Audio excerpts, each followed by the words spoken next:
here. Yeah. It's about that.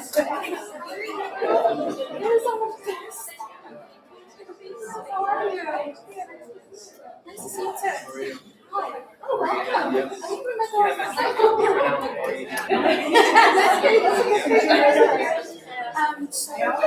live from New York. Yes. Because we're on live from New York.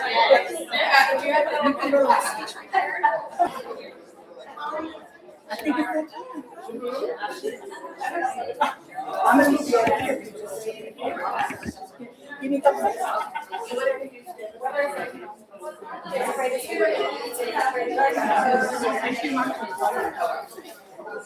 Okay, folks, we're going to get some started. It's pretty good, Jeff.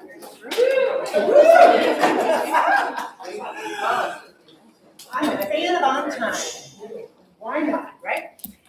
So a big welcome, and before we go live, unless we are live, look at that. Then this is good, because my first comment tonight is that I want everyone to clap and say thank you to Jan Jacobson over here. Since COVID, Dan has come to these events every semester and helped us live stream so that family and friends and faculty even who can't be here can join us through the live stream. And I know it's an evening of time that is precious to him and to all of us. So just thank you.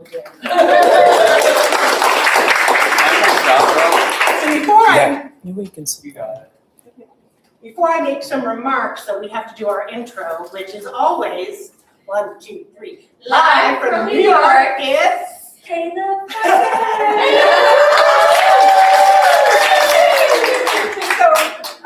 So live from New York, we are our Thesis and Capstone presentations tonight. I just wanted to say thank you. We did a really good job of filling this room. It was exciting to have you all here. My name is Professor Karen Nevette, and I have the wonderful joy, I have for the last number of years, to teach the introductory class to this program. So I get the chance to meet everyone as they begin their programs. And then you go on your way, right? And this is the time that I get to come back and see all the wonderful work that people have done for so many years. This is the culmination and a celebration of years of late nights, right? Yes, early mornings, I would guess, lots of projects, lots of effort, lots of exhaustion at times, and just a lot of good, I think, friendships that people have developed through this program. And it's wonderful to see folks here. Also, a thank you to all those who've traveled so far to be with family and friends.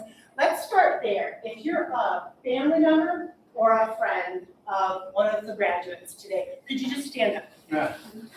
Stand up. And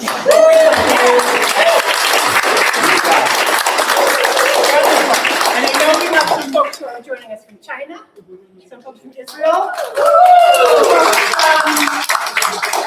New York. Thank you. This doesn't happen alone. It happens through all the support of family members and friends as well. If you are a faculty member who has been nurturing these students, stand it up too. And thank you so much. It's a lot of work, and we do it because we love it. And the last one that I want to have stand up and get situated again are the folks who are colleagues of the graduates, who've been in class projects with the graduates, who have been in classes. If you're one of our students, not just graduating, but supporting, stand up, stand up, stand up.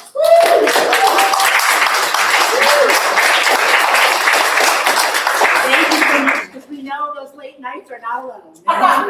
They're often with friends and classmates. And so just welcome. We are going to tonight do our presentations of Thesis and Capstone projects. Each student has 10 to 12 minutes to share their projects with us. We have some timers over here. Look at that. Always good. If you go over a little bit, your questions get reduced, we'll put it that way. Just because you want to have time to celebrate with family tonight, and so we don't want to keep you all too long.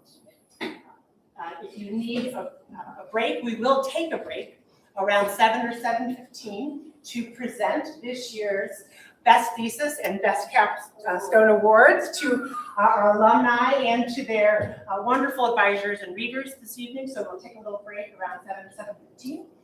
But that's all I have to say. Wonderful. Thank you for coming. And we'll have some Great. I'm so excited for our first presentation by Ms. Kayla Parker. Kayla's project is amazing.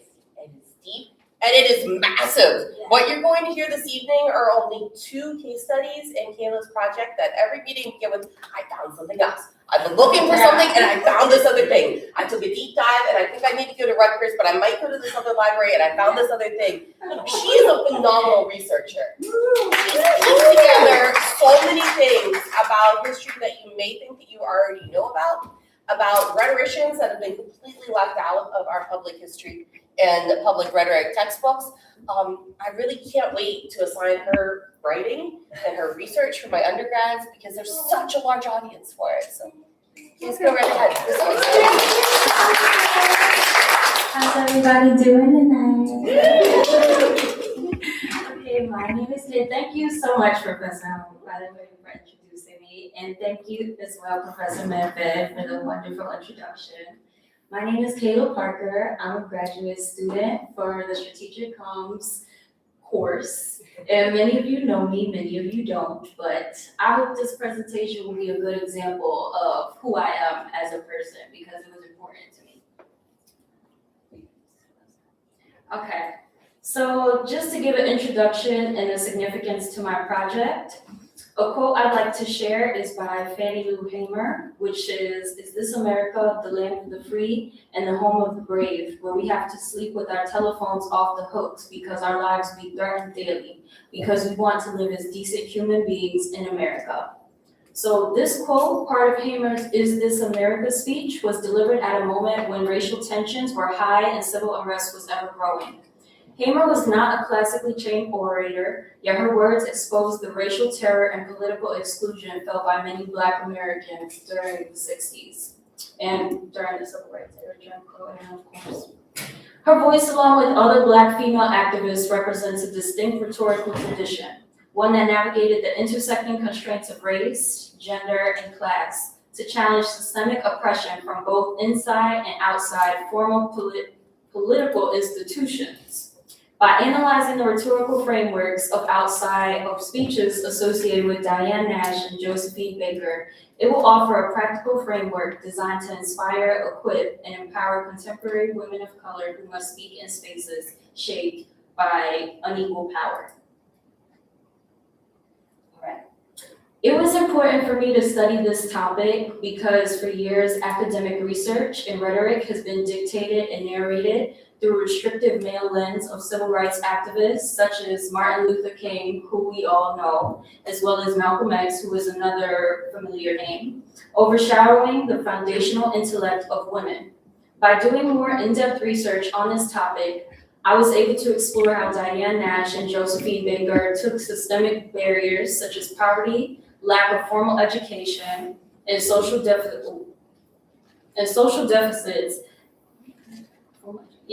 that can establish a blueprint for contemporary women of color who are interested in speech writing. All right, so now to go into the literature review and the methodology, and I'll be summarizing this just because it was so in-depth. So during the literature review, key themes that I had picked up on was the rejection of elite norms via an oppositional ethos, navigating the double crux of rhetorical space, and the instrumental versus constitutive rhetoric. So during my methodology summary, during this thesis study, I conducted a rhetorical analysis of the speeches written by Diane Nash and Josephine Baker to provide contextual evidence of ethos, credibility, and how they used it to persuade their audience to trust them. So I didn't have a chance to mention this in the methodology as well, but I really wanted to study 3 more other women, which was Fannie Lou Hamer, Shirley Chisholm, and Barbara Jordan. But at the rate that I was going with so much research, Professor Hahn knows my struggles. It was just a lot to be able to compile into a paper, so I settled on Diane Nash and Josephine Baker for this paper. All right, so for the biographical profile of Diane Nash, there were 4 themes that I found within her biography in a whole. So she was overlooked by classic literature. She frequently bypassed basic classroom literature in favor of male leaders or highly palatable framed women, such as Rosa Parks, who was really the face for the movement of being sat in the back of the bus, of course, as we all know. And most of the time in classrooms, that's what you would hear about is Rosa Parks. You wouldn't really hear about someone like Diane Nash. Another one was the Southern Front Lines. So she was an unassuming leader of the Nashville student movement and a foundational leader within the Student Nonviolent Coordinating Committee, otherwise known as the SNCC. So she helped to launch sit-ins and I'll say protests with some of the mayors and some of the city officials in the South. Something else was that she did sacrifice. So she famously refused to post bail or appeal her arrest while pregnant, stating she was willing to have her baby in jail to hasten the day all children could live free from segregation. And the 4th thing that I had found out is that she confronted power directly. So she led the historic march to Nashville City Hall, forcing Mayor Ben West to publicly concede that segregation was morally wrong. So I had a video that I was gonna show, but it would have taken too long, and it's a PDF, so I can't do it. But this was her address, her speech that I had studied, and some of the key rhetorical strategies that I have found. I'll name 4 things that I found. So one of them was openly grounded her authority in the fact that she interrupted her formal university studies at Fisk University to labor full-time for the movement. So she believed that once she went to jail, she believed that that was her push to do more activism full-time rather than going to school and having to balance that. So the second thing is she framed the failure to protect Black civil rights as an existential threat to American democracy, emphasizing that democratic breakdown stems from citizen inaction. The third thing is that she dissected the daily humiliation of Jim Crow, for example, requiring Black Americans to drink from different water fountains separate from white people, showing that separate but equal actively denies itself. And the 4th thing that I noticed was that she shifted from a critique of oppression to a vision of redemption, offering a stern warning that freedom rides would fearlessly persist until universal human rights were achieved. Now let's move on to Josephine Baker. So she was another woman that wasn't really spoken about. How many of you know Josephine Baker? Okay, do y'all know that she was a spy for the French government? A lot of people didn't know. My mom didn't know either. So a lot of people commonly knew her as a performer. So it was really insightful during this research to find out that she actually had FBI files on her. Some of them were redacted, so that was interesting to find out, but me and Professor Hahn were talking all about that. But let me go into the things that I noticed. So she was a transnational performer. She was born to a poverty-stricken family in St. Louis, and she rose to international superstar status in Paris nightclubs starting in 1925. She was also an undercover resistance spy. She served as an active undercover agent and lieutenant in the Free French Air Force during World War II, carrying out classified intelligence missions.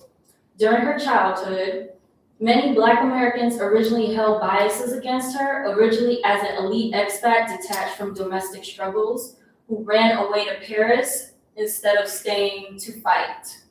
And some had movement skepticism, so government officials feared her presence would escalate racial tensions, and her name was even omitted from the official March on Washington run and show pamphlets. So I wasn't able to include it because it didn't fit, but I did include a screenshot of the FBI files that they have on Josephine Baker. I can share that if anybody is interested wants to see that. But I do have it. A lot of it is redacted just because a lot of permissions were classified and there was a lot of correspondence back and forth about what she was doing. So if you guys are interested to see that, happy to share. And this was her March on Washington speech in 1963. So the main themes that I found in that was that she addressed the crowd by leaning into her complicated persona. She admitted she originally fled for herself, but she used this vulnerability to validate her deep shared pain for those left behind without a way to defend themselves. She also commented on being beaten, not with physical clubs, but with the harsh pens and writings of media critics and skeptics. There was a juxtaposition of her liberating experience in France, such as walking into a restaurant and drinking from any fountain without fear, in contrast to the sharp reality of returning to New York and Atlanta and being denied access to basic hotels because she was colored. This concluded with an emotional plea to parents to make America safe so their children would not have to flee to a foreign country to discover human dignity. And so, in conclusion, the true rhetorical authority that I found is not built on elite, sanitized allocation, but on choices. The public risks a speaker accepts, the audiences she challenges, and how she weaves personal narrative into a collective moral obligation. Diane Nash demonstrated an organizing-centered credibility built through disciplined strategy, physical sacrifice, and unbending moral consistency. Josephine Baker demonstrated this as well by how she leveraged a transnational platform, elite status, and personal contradictions to reframe what freedom must look like at home. And now, how does this empower modern Black female speechwriters? So, weaponizing the lived experience. Modern writers should reject the pressure to sanitize or clean up their language or cultural backgrounds to fit corporate or institutional spaces. Lived reality is a source of unassailable rhetorical authority. Embracing complexity and duality. Like Baker, contemporary speechwriters can turn complex intersections of identity, unique life trajectories, or outsider status into powerful tools to challenge status quo frameworks. Constructing an ethos of radical integrity. Prioritizing the hard truth and facts over comfort. Audiences connect well with an unbought and unbossed voice that risks comfort for ethical clarity. And speech as a conduit for leadership, moving audiences from passive listening to active leadership by shifting the speech framework from a mere instrument of persuasion to a constitutive force for education and community empowerment. Thank you for listening to my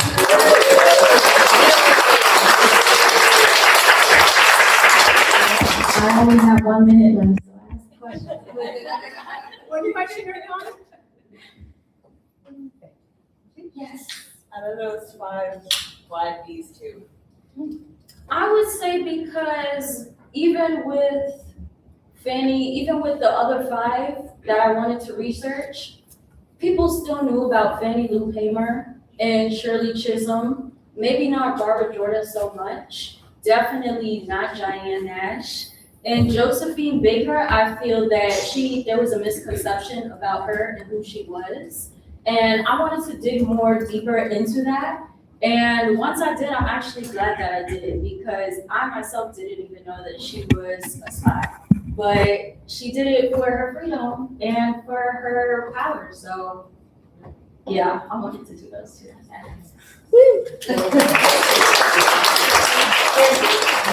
As the students know, I love swag. And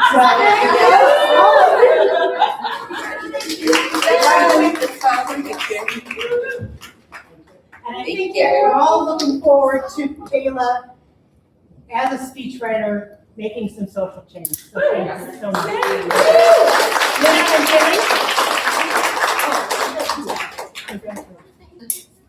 And please feel free to get up as we're changing, and there's some food and drink over here. If you just joined us, welcome to everyone, and we'll continue on. Thank you. I welcome Jolly, my student, and Nyang Ho, Jolly's parents. Welcome here. It was about exactly at this time of the year last year when I remember having the first chat with you, not telling everybody where, but it was after the event here. And I was impressed because Jolly was so firm about what she wants to do in the future. She wants to do this and then the doctorate. And not only that, but she already then knew what she's going to do as for her master research a year before she's now here. So today I have the pleasure to introduce Jalin. We work together in a class, and then I, as her advisor, it's been just a pleasure through the whole ride. Jalin explored how users of two adult content platforms, OnlyFans and Fansly, are constructing AI-mediated intimacy, emotional labor, and authenticity in their social media discourses on Twitter and Reddit. So she's interested how those things are constructed on adult subscription-based platforms from the perspective of people who are users in them and conversate about these things on Twitter and Reddit. So that's the overall scenery. And what Jalin did, she designed a mixed method of very innovative methodological design for her research. So she combined computational text analysis, which is a quantitative method, with qualitative discourse analysis. Am I doing everything right? And in addition to that, she has a very rigorous theoretical framework, putting together existing literature streams. So I'm not sure if 10 minutes does any right for your research, but please, if you're interested in the topic and in learning how to do really high-class academic writing and research, go and dig up her research when it's published after this. Janet.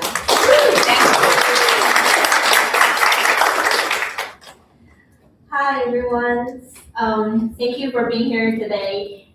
Thanks for everyone who know my name, but they don't know my face since I got a fancy haircut yesterday. So yeah, my thesis is constructing AI immediate intimacy. So I'm gonna keep my literature review short and focus more on method, the data, how I view the corpus, how I analyze it, and how I found it. At the center of this project is a simple question. When intimate communication may be written by a creator or a child worker or AI, how people decide whether it still feels real. Okay, so the project starts from very particularly communication situation. A subscriber receives a message that sounds warm and personal, but the person may not know who actually write it. It could be the creator, someone on the team, AI, or some mix of them. This uncertainty is the core problem of this thesis. What matters to me is whether AI is technically good or bad. What matters is how people interpret the kind of communication when intimacy is already being sold, managed, and platformized.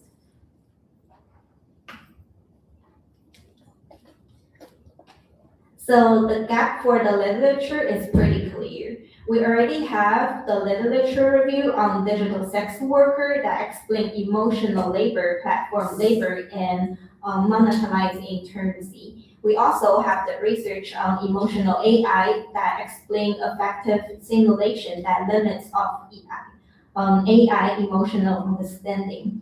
But we still know much less about what happened when those two areas meet together. In other words, when AI mediate message enter a already commodify intimacy economy.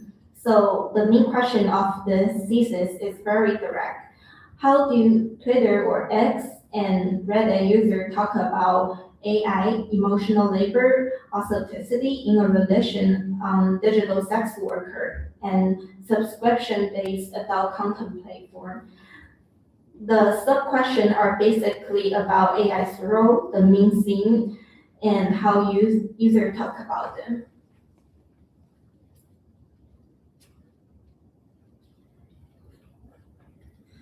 So I will keep 3 ideas here, and this 3 ideas is helping me understanding the data and message.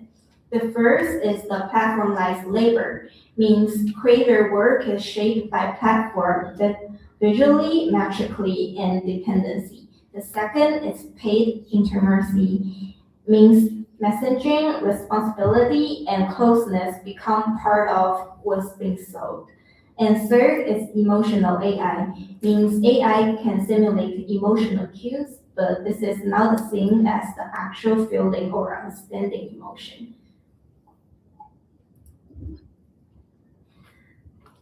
So for this study, I use a mixed method design. I first use quantitative text analysis to get a broad picture of discourse, for example, such as recalling words, issue silence, and larger semantic pattern. Then I use qualitative discourse analysis to look more closely at how meaning was being made in text. So the logic is first, I map the discourse, then I interpret it more deeply.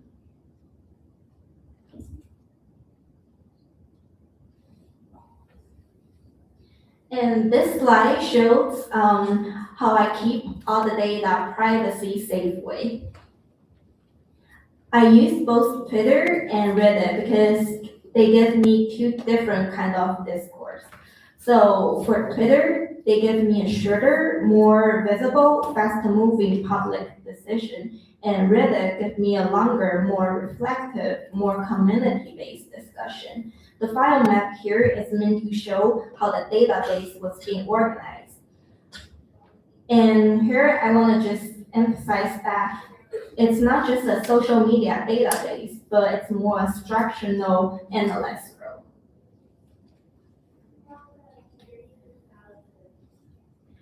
Here's just some steps I did for my quantitative analyst.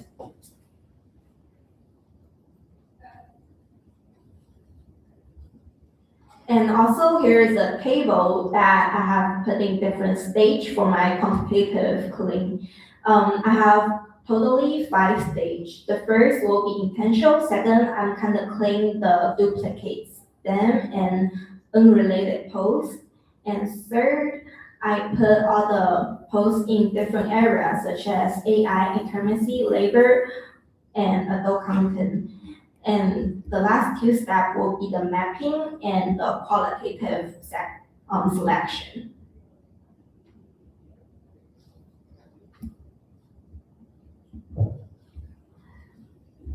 So why I use this mixed method?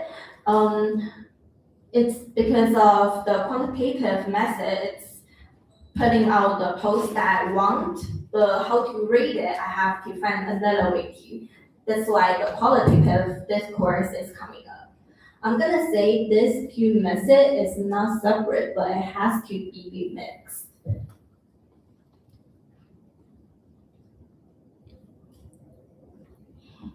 Here's just another table from my thesis that's clear to say to see how the structure be made. And also here's another table from my thesis, which see the qualitative coding framework. As I said, there is 5 different coding as AI as support, second, authenticity, third, emotional labor, and fifth, fourth, commodification, and fifth, trust. So next, let's talk about my main finding. So my main finding is that AI-mediated intimacy is contested. people do not talk about it pure positive or pure negative. So which means AI isn't useful because it can help, scale, speed, and be responsible.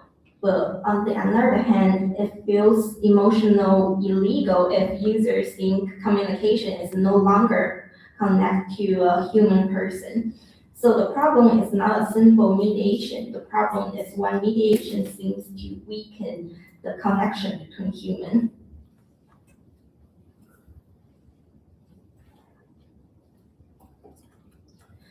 So here will be my 5 thematic findings. I will quickly go over it. So first, AI as support, that will be something that helps with message generation and ongoing communication.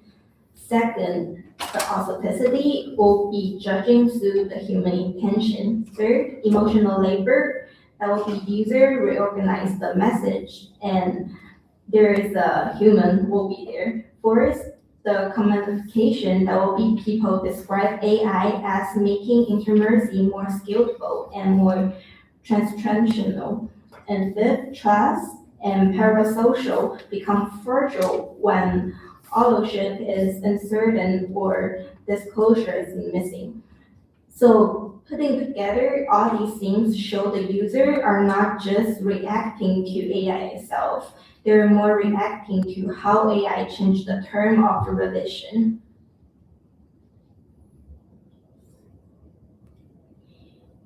Here I bring 3 actual examples from my study. First, if you ever give money to chat with a OnlyFans girl, chances are extremely high that you have chat with a man from her team and not really her. So that shows the authenticity, also the human intention. Second, can the poor buds please stop DMing me? I'm lonely and open to talk to people, but not only people, no buts. That shows the trust. And third, she is not even real. She's making 50K a month on OnlyFans. That also shows the communication that people are jealous they're making money. So that's an example show how to do my qualitative, which I take the keyword. The first one, not really her. Second one, only real person. And third, 50K a month. So let's talk about the discussion. In the discussion section, I bring the finding back to a larger scholarship. First, the finding extend platform labor scholarship by showing that AI is not an external or creator economy. It fits very well into creator economy because it supports repeat and scalable communication. Second, the funding support emotional AI scholarship in showing that users themselves reorganize in a difference between emotionally fluent language and real human present. And third, the study contribute the digital sex work scholarship by showing that AI does not create an entirely new problem. Instead, the tension is already there. Around the authenticity, labor, and complemify intimacy. So the larger interpretation is that AI media intimacy is not just a technical issue, it is the communication trust issue.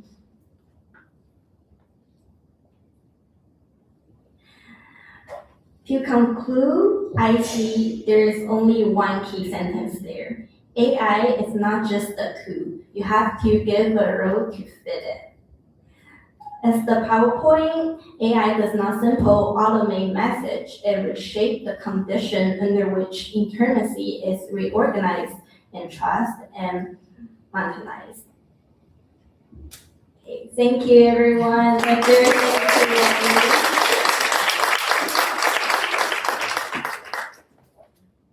Question? There's time for one question.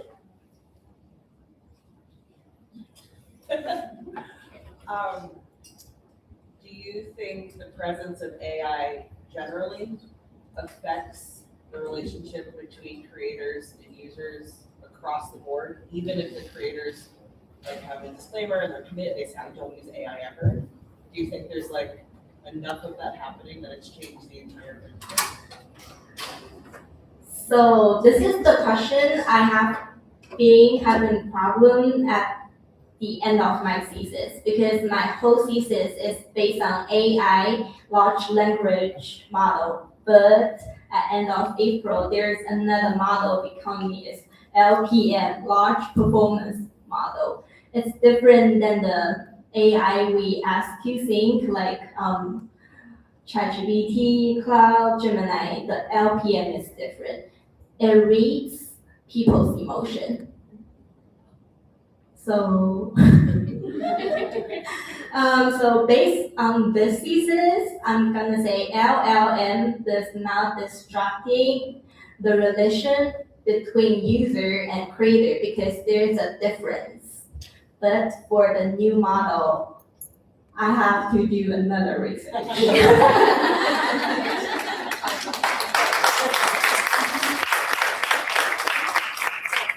Can I be your advisor again? Okay, congratulations.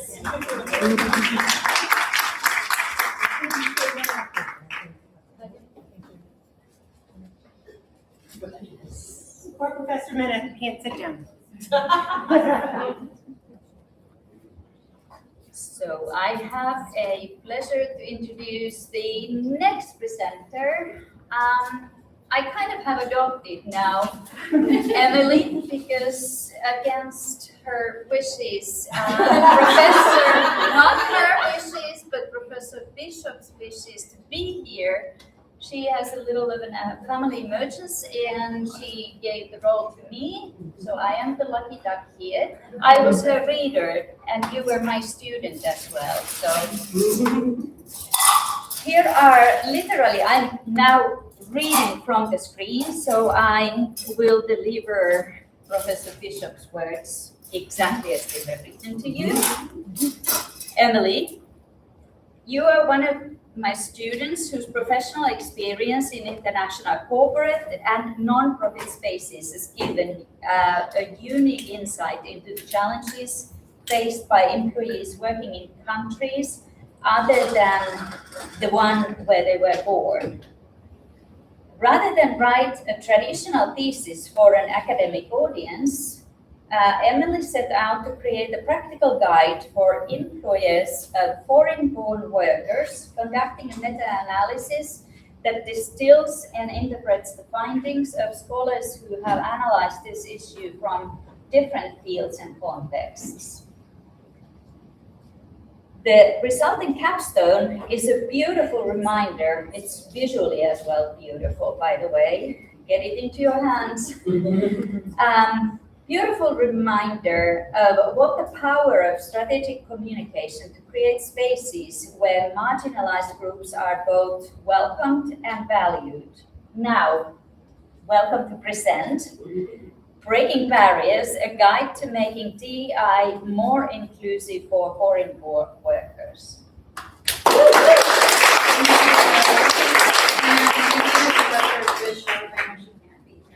So I'll just talk a little bit about why I was driven to work on this. I had previously worked with an organization that worked with immigrants and foreign workers in the workplace were most of my clients.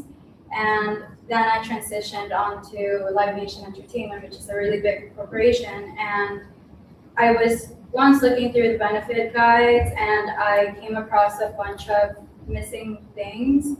And as the times evolved, I was realizing that we should find a way to make workplaces more inclusive towards foreign-born workers. And I found myself relating to it too. So it seemed like we weren't considering everyone in the workplace.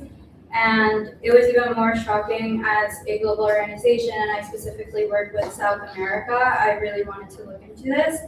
So thank you for that. And I'll give you one quote. Immigrants were 27.9% of the employed workers in New York in 2024. Immigrants are defined as foreign-born residents, including those who became U.S. citizens, are authorized to work in the U.S., and are undocumented residents. In 2024, 2 of 7 employed workers in New York were immigrants. So for the purpose of this presentation, we're going to be talking about foreign-born workers who are able to work in U.S. corporations. So we will discuss why foreign-born workers, worker inclusion in DEI matters, DEI, immigration in the workplace, who are foreign-born workers, common hardships they face, benefits of hiring diverse workers, communication frameworks for foreign-born workers, and supporting foreign-born workers. The method for this, I created this toolkit by conducting a meta-analysis of over 20 academic articles that all address the same topic of foreign-born workers and the cross-section with DEI. Through reading and analyzing existing research, both from academic research and industry professionals, I was able to find a gap in the current DEI programs. The guide includes common hardships faced by foreign-born workers, effective communication styles, and I discussed how we can use tools that we currently have to foster workplace inclusion. Why this matters. Foreign-born workers are often overlooked. It is not usually a category included in DEI initiatives. And another big thing was that foreign-born individuals typically earn 87 cents to the dollar of their native-born counterparts. DEI programs, as we all know, are meant to promote diversity and equity and inclusion, but the main thing is to raise awareness of diversity and how we can push the workplace forward by including everyone that makes part of that. Foreign-born workers there are multiple foreign-born workers who are legally able to work in the U.S. Some of these might include special visa holders such as students, DACA, legal permanent residents, workers with H-1B visas, naturalized U.S. citizens. The size of the foreign-born population has continuously increased over time, with approximately 19.2% of the total civilian labor workforce being made up of foreign-born workers. This means that 1 in 6 workers nationwide is a foreign-born worker. This is according to the Bureau of Labor in 2025. A 5.2 increase from 2021, where foreign-born workers made up 14% of the nationwide workforce. However, when looking just at New York, they made up 27.9%, which is a huge portion of our workforce. And as I had mentioned previously, according to the Bureau of Labor Statistics, a foreign-born person is a person residing in the United States who was not a U.S. citizen at birth. So this is how the foreign-born population has varied over time. And I've given you a lot of numbers. So now let's discuss why this all matters. When we look at diversity, we must make sure that there are systems in place to accommodate for all differences as times change. If we are not moving forward with the tide when it comes to foreign-born workers. They are still earning 87 cents to the dollar in comparison to the native-born counterparts. But that's not the only hardship they face. They also face language barriers, difficulty finding jobs. Employers fail to recognize their qualifications. There are public misconceptions of immigration, and the laws are constantly changing. To this day, we don't ever see them stopping. The language barriers, as we've discussed throughout all our master's program, not all communication is the same, and it isn't the same when we look at diverse workers. And I can speak to that from working with Latin America. Sometimes I have to adjust my communication with some of my co-workers in order to get the message across. Some foreign-born workers face difficulty finding jobs and can run into employers who fail at recognizing their qualifications. For an example, I worked with an attorney who was born in Ethiopia, and she was an attorney in Ethiopia, but in order to become an attorney here, she would have to go back to school because that was not considered here. And over here, she was a paralegal. My mom was a dentist in Ecuador, and she had to study again to become a dentist again if she wanted to pursue that. Additionally, they face public misconceptions about immigration. There is this narrative that we've heard lately that foreign-born workers are lazy or they're stealing American jobs. And this has created a big gap with the way that people look at people who are not born in the United States. It isn't a positive thing. As if this wasn't enough, there's constantly changing laws, which have created a lot of anxiety, and I've seen it with some of my colleagues in school where they don't even know what's for their next steps. Some more numbers on pay discrimination, and it also varies by race and by education level and the birthplace. Some benefits of hiring foreign born workers. So they bring fresh ideas, they're highly skilled, they have advanced knowledge of international markets, and they diversify our work environments. As an example of this advanced knowledge of international markets, I would love to use Dr. Loganman, who is an expert in her field, and she has brought so much knowledge and has taught us all about it. So some communication frameworks that we can look at when thinking about this is, in one of my classes with Professor Loganman, we learned about the importance of communication with different individuals and low context and high context communications, which I have taken into my own workplace. I constantly work with the Korean markets when we look at K-pop artists, and I have learned that their level of communication is not the level of the type of communication that I provide. They are very indirect and they like to go around things, and I'm very this is wrong. So proving that we have a low context communication in the United States. So low context communications is more direct and explicit. An example of this would be me saying no, or this part isn't clear, clarify it for me. And high context communications, which includes a lot of Asian countries, is very relationship oriented, and there's a lot in body language and what goes in between. Another thing we can look at are ERGs.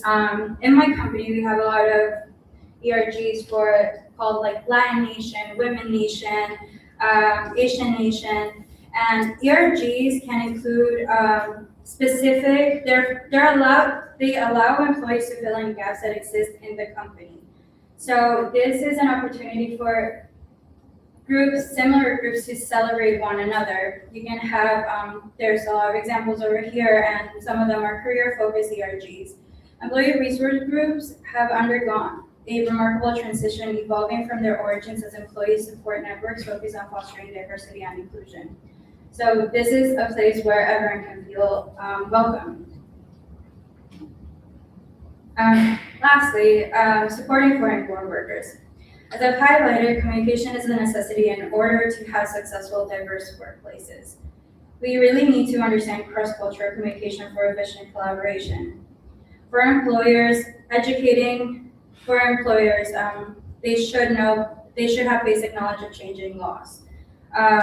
It would be very beneficial to understand how you can help and support your employees and their needs. Establishing language exchange groups. I speak Spanish. I also have some knowledge of French. I can help some of my coworkers who have just come to America learn how to express themselves in English. They can learn about the lingo, about the New York lingo. We have different lingos everywhere. Racial affinity groups, where people that are alike, and it doesn't just have to be by race. It could be even your beliefs or anything you want to discuss. These have really shown to make people feel included. Circulating written agendas. As simple as that sounds, when you're in a meeting, there's often information that goes overlooked that someone that is not native to English might not understand clearly. Having a written agenda gives them the opportunity to even look into it. And celebrating one another. An example of this is actually Google and Salesforce. They celebrate various holidays from around the world to reflect employees' diverse cultural backgrounds. Google has a food court, which I'm jealous of. And they have a global holiday calendar, so they have different food to meet different employees' needs. For when employees have to be kosher, or they're able to implement that, which makes them feel welcomed. Foreign-born worker inclusion is needed in today's culture. approaching these topics comes with a lot of touchy topics that we must also face, as we've known that the Trump administration has been targeting DEI. However, we must remember that most of us can benefit from a lot of these recommendations too. DEI programs were made in order to foster resilient societies. So why don't we just do that in all our workplaces? And thank you for that.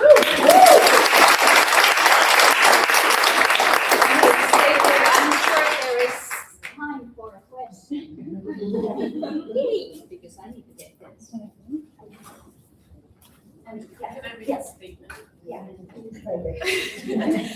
I just wanted to say, like, I'm sure a lot of us in the room do relate to your presentation, just because a lot of us come from immigrants or immigrants ourselves. And it just hit home because, like, growing up, my parents were always kind of like, that's just how it is. It's like, it's not going to be comfortable for you. That's just the experience. But, like, in all truth, if immigrants contribute so much to the economy, like, just daily life and stuff, there should be resources. They should be included in everyday things like something as simple as work.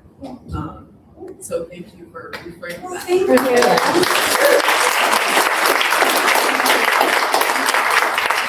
And many congratulations. It's such a sad moment to say goodbye.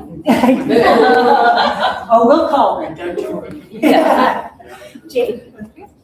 Jade and as they're getting situated, we just want to say hello to Professor Cassane, Mary Beth Cassane, who wasn't able to join us here this evening. She sent a quick note about Jade, saying Jade has selected a topic that is both ambitious and wildly timely. Working with her and watching her develop and refine this research has been a true pleasure. Her reader was also Professor Hahn, and she's going to introduce herself. I'm so excited to introduce Jade. Miss Jade Wright is like a little ball of energy. Every time you meet with her, even when she's sick, she's excited to tell you about what she's found, what she's talked about, the internship that she's had. Something is like always happening in Jade's life. I was really happy to read her thesis, and I felt terrible because the first time she's like, Professor Hahn, like, where's my notes? Professor Hahn, where's my notes? And I was like, I didn't find anything wrong with this. Like, maybe I should read it again. But it really is that fantastic. So you've done such a great job. I've been so happy to be your faculty member and now your reader. I'm very excited for your presentation. Thank you, Jade.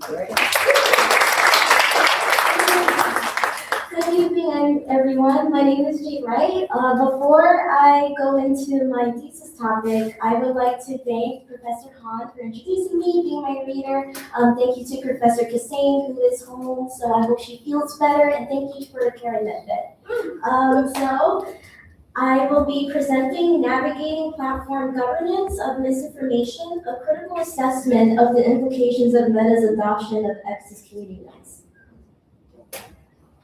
So the table of contents are as follows. I will do an introduction, the purpose and significance, a very brief overview of the literature review and methodology, which was broken into two parts, the discussion and the conclusion. So in early of January 2025, Meta announced it would enter third-party fact-checking systems and adopt a community note system similar to what X has today. The change is intended to increase more speech, encouraging personalized political content that aligns with users' existing views and increasing engagement. Relying solely on community notes may still allow misinformation, propaganda, and fake news to spread. In a polarized political environment, organizations often use neutral messaging and broadly shared values to reduce reputational risk and diverse stakeholders. The study examines how community notes work on X and explores the potential impact of Meta removing their third-party fact-checking systems in the United States. The purpose of this paper is to evaluate how X's community note system works in reducing or mitigating misinformation, examining the potential implications of Meta adopting a similar system to X's, identifying strengths and weaknesses of community-based misinformation verification, and assessing how community notes may affect the spread of misleading content on Meta platforms. And the significance addresses a major shift from third-party fact-checking systems to a community moderation on social media platforms, It explores the effectiveness and credibility of community note systems, how it contributes to discussions on misinformation management, media literacy, ethics, and digital accountability, and it will help provide insight into how Meta can improve their responsibility and build trust on its platforms.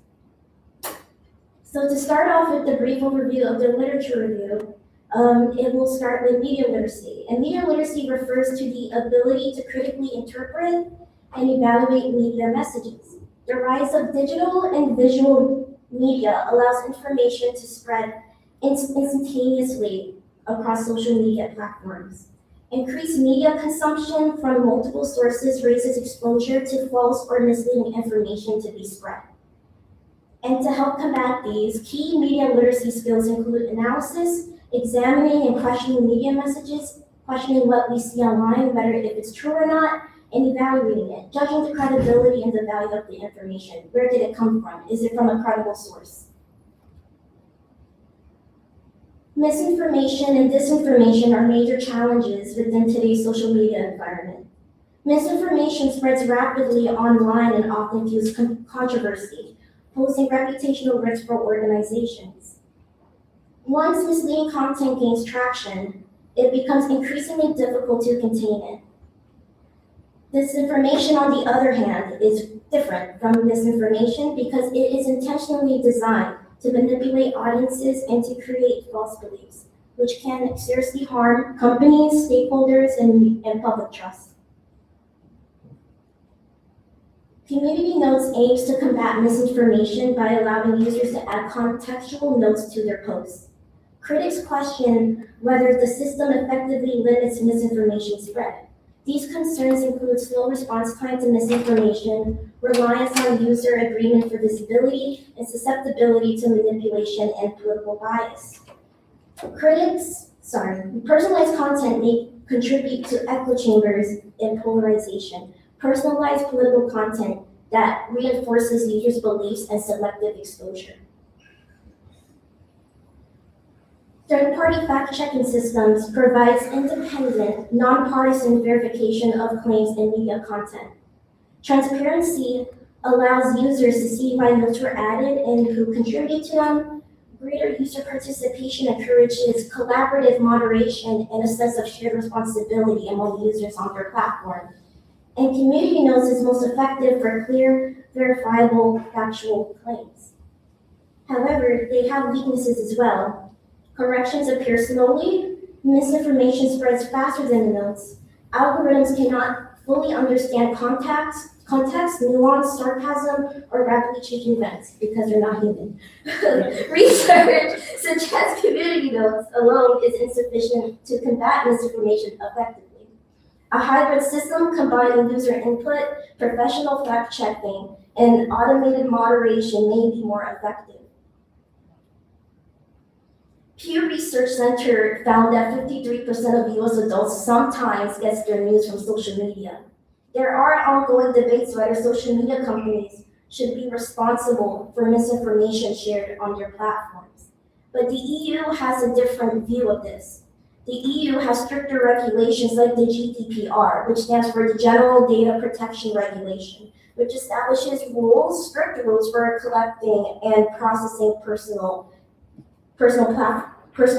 data,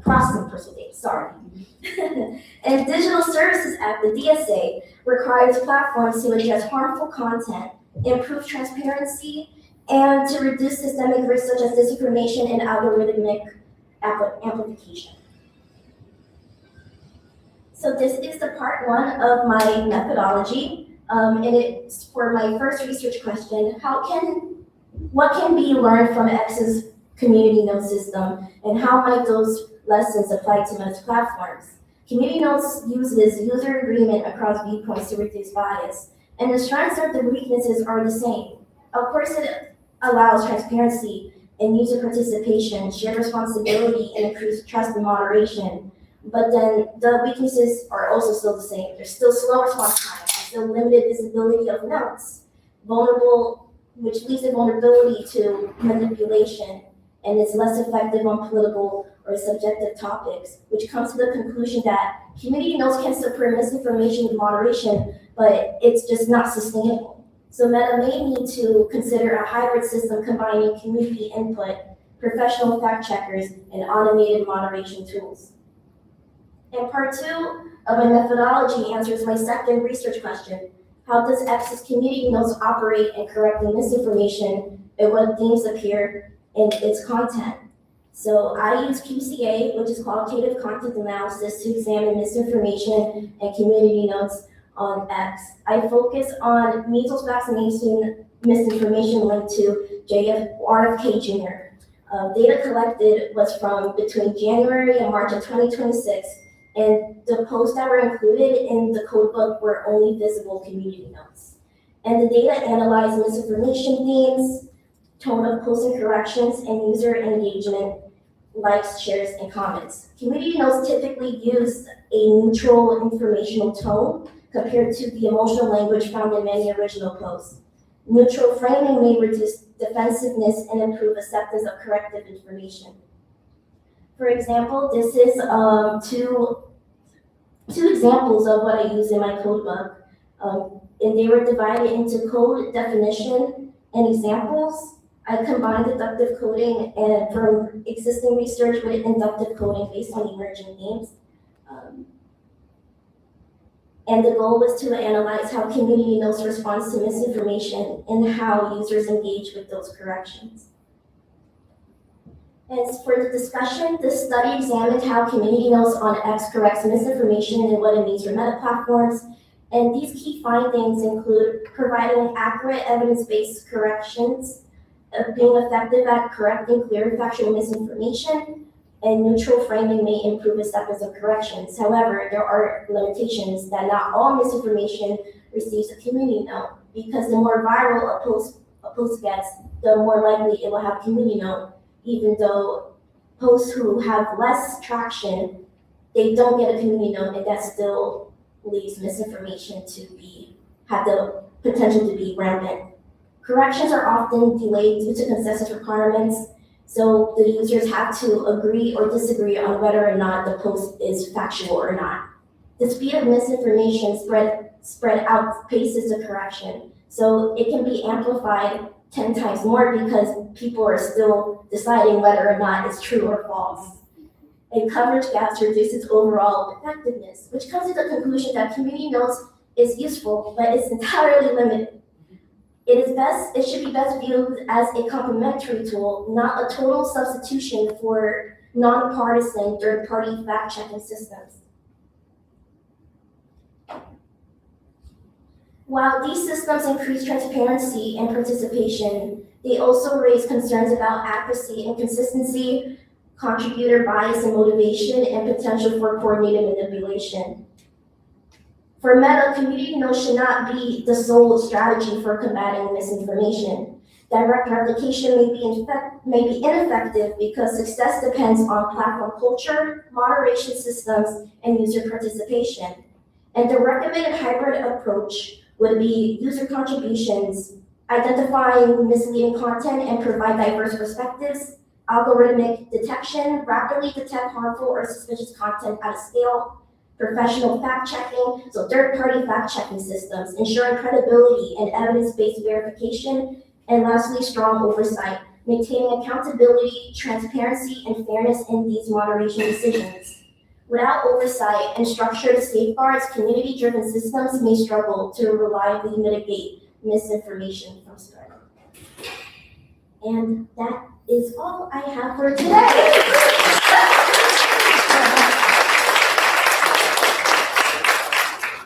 Time for a question? Yeah, please.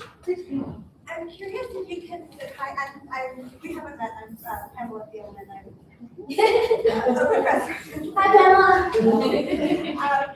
I'm wondering, did you think, or could you speak to a little bit the difference in the timing of interaction? You think about X, which is all about speed, instant gratification, scrolling. And you mentioned way back Wikipedia, which is more of a stable model. And then Meta, I'm thinking Facebook, really. Right? Yeah, it's Facebook, kind of in the Instagram. middle, right? Yeah. It's sort of like fast and slow, and the culture of that and what implication that might have for the kind of content, why content notes would or wouldn't work?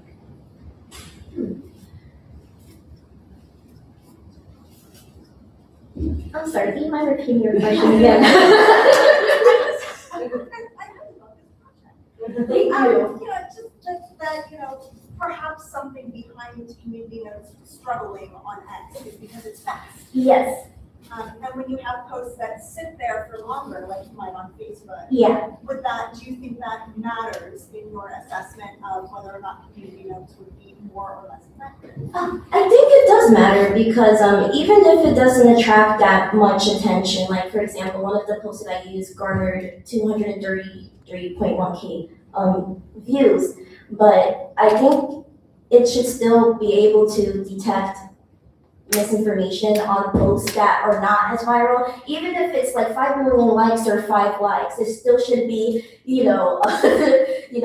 checked, factually checked, because all it takes is just one person believing it, and then we're in a huge problem. So that would be my answer to that. But thank you.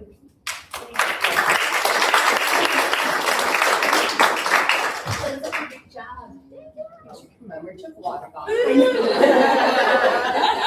can all make fun of me after this. Like, I'm learning to win. Thank you so much. Thank you.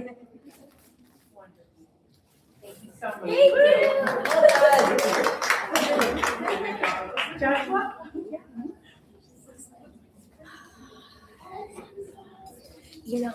We're finished this week. Have a great holiday. Good evening, everyone. So this semester, I had the colossal task of being the thesis advisor for Joshua Sosa, who decided that he wanted to do the IRB and go through all of that. And guess what? He finished victoriously. So we need to give him just a round of applause just for doing the IRB.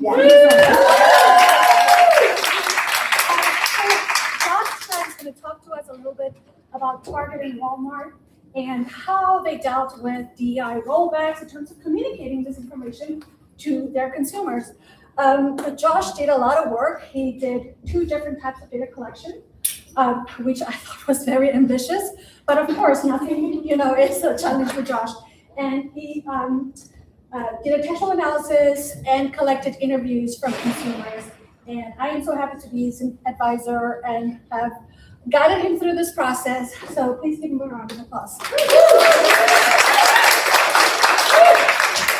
I start, thank you, Professor Vivo, for guiding me through and really helping me, get to where I am today, as well as Professor Magda for also helping as well. All right, so let's get started. So I'm going to be looking at strategic communications in times of change, like it says at the title. So we are essentially going to be analyzing Target and Walmart's communications when it comes to their policies and their shifts in DEI, which we did hear about DEI earlier today. So for my rationale, this thesis was, again, like I mentioned, focusing on that communication shift. So the communication shifts I was particularly looking at is essentially language and also the method that they let people know about, removing their DEIs through the DEI rollback. So I essentially looked at 2 qualitative research methods. So it was, again, textual analysis and individual interviews. I also took a look at Dyridge's PACEL model, which I know everyone's probably familiar with that from Professor Medved's class. I'll get into that for those who are not familiar later on the slides. And in terms of the significance, I felt that this study was particularly important because it essentially let us get a value of better understanding of communications, especially during times of change. It also lets us get an understanding of essentially how our communications, impact consumers, and also better equips us to understand what specific messaging should happen out, it should be rolled out, in order to make sure that we're all on the same page in terms of our internal and external audiences as well. So for literature review, there was a lot, but we're narrowing it down to 3 points. So essentially, values for DEI have been around for a while. It's been around essentially since the civil rights movement, where they were fighting for equal opportunity. Ever since then, it's been embedded in the government through different projects, just like the Civil Rights Act, Equal Employment Opportunity Commission, and then in the modern definition of DEI started coming up, especially the modern phrase of DEI after the Black Lives Matter movement, when companies started noticing that desire for equal opportunity once again, and then essentially they came up with the term DEI to kind of try to attract consumers and also attract, internal people to let them know that they're being provided the same equal opportunities as other people. It was eventually rolled back, a lot of companies started rolling it back because not a lot of people were sold on those, values, where essentially they felt that it kind of promoted counter-discrimination, which was one of the biggest points for Trump's campaign that he recently ran by. And I just have some quick statistics right there. 1 out of 5 companies essentially eliminated their DEI efforts, and that's back in 2024. So literally as soon as Trump got inaugurated, they started doing that rollback. Okay, so on Target and Walmart, I know there's a lot of points, there was way more than that, but I was essentially taking a look at the different initiatives that they rolled back, which they did do a lot. Some particular initiatives that they have here was, for example, Target, who was given a perfect score by the Human Rights Campaign. They ended up pulling away from that. So there's that. In terms of Walmart, they created a $100 million Center for Racial Equity, which then they announced that they were canceling that contract as well. So just to give you guys an idea of the different things that the companies essentially rolled back. Now, in terms of the PACE model, very quickly, for those of you guys who are not aware, it's essentially a framework created by Dirich to help companies be able to process where their particular communications are going. So it's divided by paid, earned, shared, and owned media. You guys can see the definitions right here. And again, that's what I essentially used to compare with how the companies were letting their communications go. And that essentially leads us to our research questions, which is essentially how did Target and Walmart communicate the DEI rollbacks, the communication strategies that they use to communicate the rollbacks, how did then the consumers perceive those communication strategies, and then how did all of this change their perception of the companies after that. Now, in terms of the method, the thesis employs an interpretive approach using qualitative methods. Again, I use both textual data as well as individual interviews. Textual data was selected because it essentially provides a good structure and also organization, and it's very factual. So again, I use that. 60 documents were selected. It ranged from internal memos, company statements, internal reports as well, and I also did individual interviews as well, just to get narrative idea of what consumers felt when they saw the rollbacks and how they felt about the companies after that. So 60 participants were analyzed, and essentially they were asked a variety of questions regarding their messaging and also perception. As you guys can see here, we have 2 questions. So essentially one of them was, if they were to describe the way they received the communications from either Target or Walmart, depending which one they said they shot that, in one word, what would it be? Other than that, they were also asked how they felt about the companies now that the rollbacks were provided. An inductive data analysis approach was used, so I essentially used Schreier, and I also used Saldana for my coding for, both. And just a quick idea of the demographics. So each one of my participants were given pseudonames. A majority of them came from New York. I did have some from New Jersey, the person being in Staten Island. Which is very helpful because we don't have Walmart here in New York, but they do have one in Jersey. So again, that's where that really helped out. A majority of them did identify as female, and we did have a couple of males as well, which will come into play later on. Now, for the first research question, again, looking at how they roll out their messaging, we have paid, earned, and shared, and owned.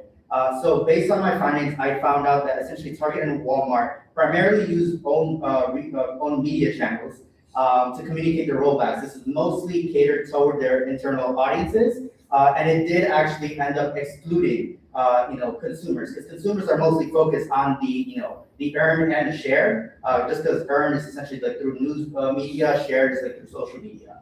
So again, those were excluded, which then impacted the way that they perceived the messaging, because now the company wasn't actively using or their narrative during those methods.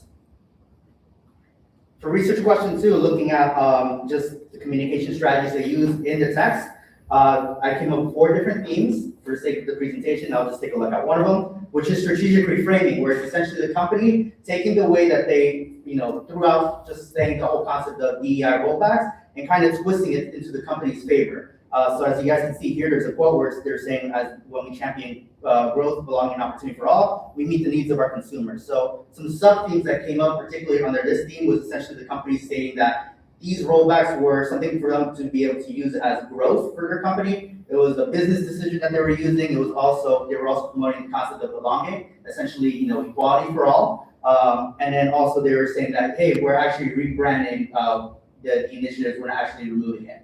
That said, based on my interviews, it wasn't really effective because they still felt like it was something that was actually being removed. And then for my research question 3, so participants mentioned whether they're familiar or not familiar with the rollbacks. Some of them that were familiar did mention that they saw on news media, through people campaigns, on social media. And in terms of the channels that were used, again, a lot of it was based on news channels, where essentially they were reporting that they, like we see here with particularly Blue, our participant, who said, I saw it in the news at night, in the evening news, it was even in the Spanish networks, and it was in the political networks like MSN. So this essentially shows us how, essentially, again, owned media is not making its way out to our consumers. Again, that's more of a focus on internal, audiences such as the employee shareholders. And because of that, these people were essentially, they had nowhere else to look other than the news, other than social media, and again, that altered their perceptions of the quotes. And it essentially shows that, companies need to put more value, need to put more emphasis on their shared and also their earned media channels, especially when it comes to shifts like these, because at the end of the day, that impacts how companies are perceived. And another thing that should be noted is that, out of all my participants, a majority of them did mention that they did shop at Target. So, that also can be a factor into, them having more recognition of the rollbacks for Target in comparison to Walmart, who, my participants who did mention that they shopped at Walmart, a lot of the time they didn't even know that there was a rollback. So they found out during the interview. So point that. Other than that, when it came to actually how they analyze their textual or the messaging from the companies, 4 different teams were given out. Again, factual and direct, rejection of consumer value, shift in the language, and then hidden agendas as well. Again, for the sake of the presentation, we're going to take a look at one, which was essentially a rejection of consumer values. So participants actually mentioned that they felt that the shift had betrayed their values because they saw Target in particular as being a company that has had a long history with DEI, with all those type of values of inclusion. Therefore, their shift felt like such a big betrayal because again, that's something they were used to. That's something that they subscribed to for the company. So Lily in particular here mentioned, so I don't think they value me before, I don't think they value me after, I don't even think that they value me to begin with because I'm Black and I fall into the other category as well. I'm a minority, maybe a triple minority in this country. So again, a lot of the participants, did identify that they were minorities, and those particular participants who did identify as minorities felt like they were essentially being betrayed, also because of their identity as well. Okay, now the perceptions, how were they altered in terms of companies as well? So, of course, it's a wide world, a lot of people have different, opinions. So I did have people who felt that, they had positive perceptions of the company based on the rollbacks. They felt like they had no impact on the company because of the rollbacks. However, one of the key, or as you guys can see, one of the biggest themes that I did find was negative perceptions of the companies.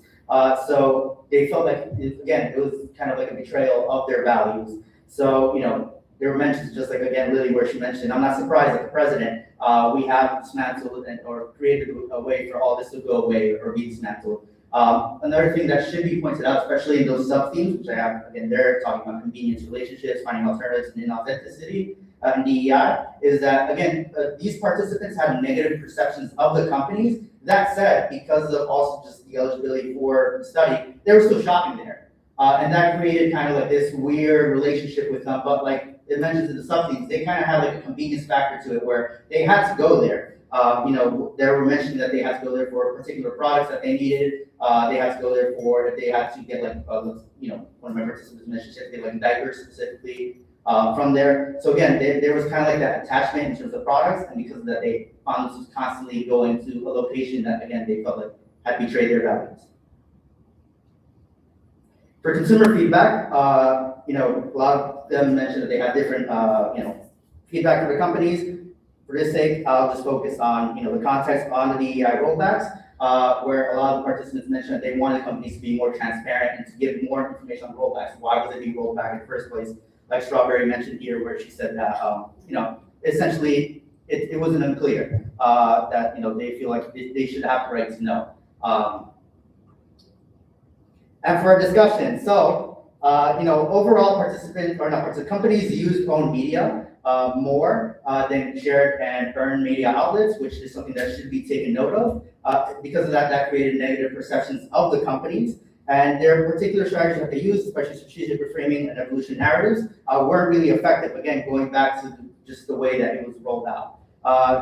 Two conversations that I think should quickly be brought up here are essentially cognitive dissonance, where essentially, again, they have like a relationship, the participants have a relationship with the companies, but because of the values being rolled back, you kind of have a conflict. So there's that. And also opens just the door for other forms of diversity perceptions as well. A lot of participants were female, so they did mention more criticism of the rollbacks versus the males who mentioned they were actually more open to getting along with that. So it might be just because females, essentially based on gender, do qualify under that DEI or under kind of like that, opportunity aspect of it versus, males who, don't really get much out of DEI, so because of that, they kind of felt like it was whatever. Yeah, that's the end.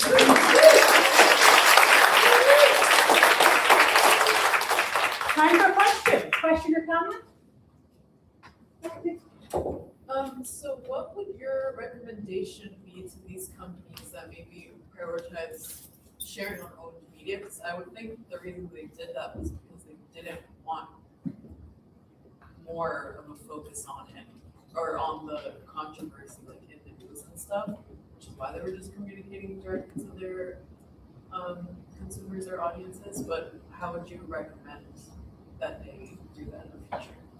I think they just have to get into it, regardless whether they want to or not. Like, regardless if they feel like it's going to impact them. Essentially, you taking control of shared media and earned media outlets lets you control the narrative, which that was something they didn't do. And as a result, based on my textual, like a lot of my textual analysis I found was essentially kind of like through quote unquote leaks from the news, where they said, hey, we got our hands on this, we got our hands on that. So again, and then they're able to form the narrative however they saw, which a lot of participants mentioned that they mostly saw the negative language being used. So I think regardless on whether you feel like it's something you want to do or not, it has to be something you have to do, because again, you don't want to lose sight of that narrative.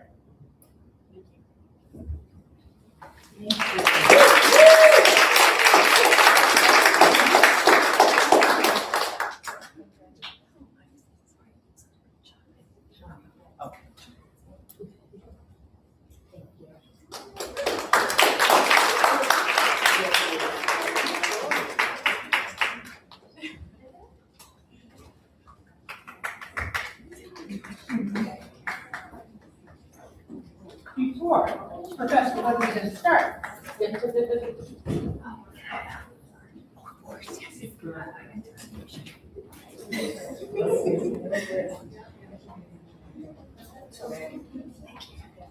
I just want to say, when I took over the role of being the director of the graduate program some years ago, I vividly remember sitting at Irving Farms coffee shop. Richard had just retired and also just joined the PAGE, Society's educational program. And I remember sitting there going, wow, the amount of experience and just the generosity to want to come and teach with us has made such a difference. He has decided not to be teaching. He's using, as he put it, I'm actually going to retire. My double time. Exactly. And but he's really touched the lives and made a difference for so many of our students. And so I personally want to thank you for being a part of our program. Well,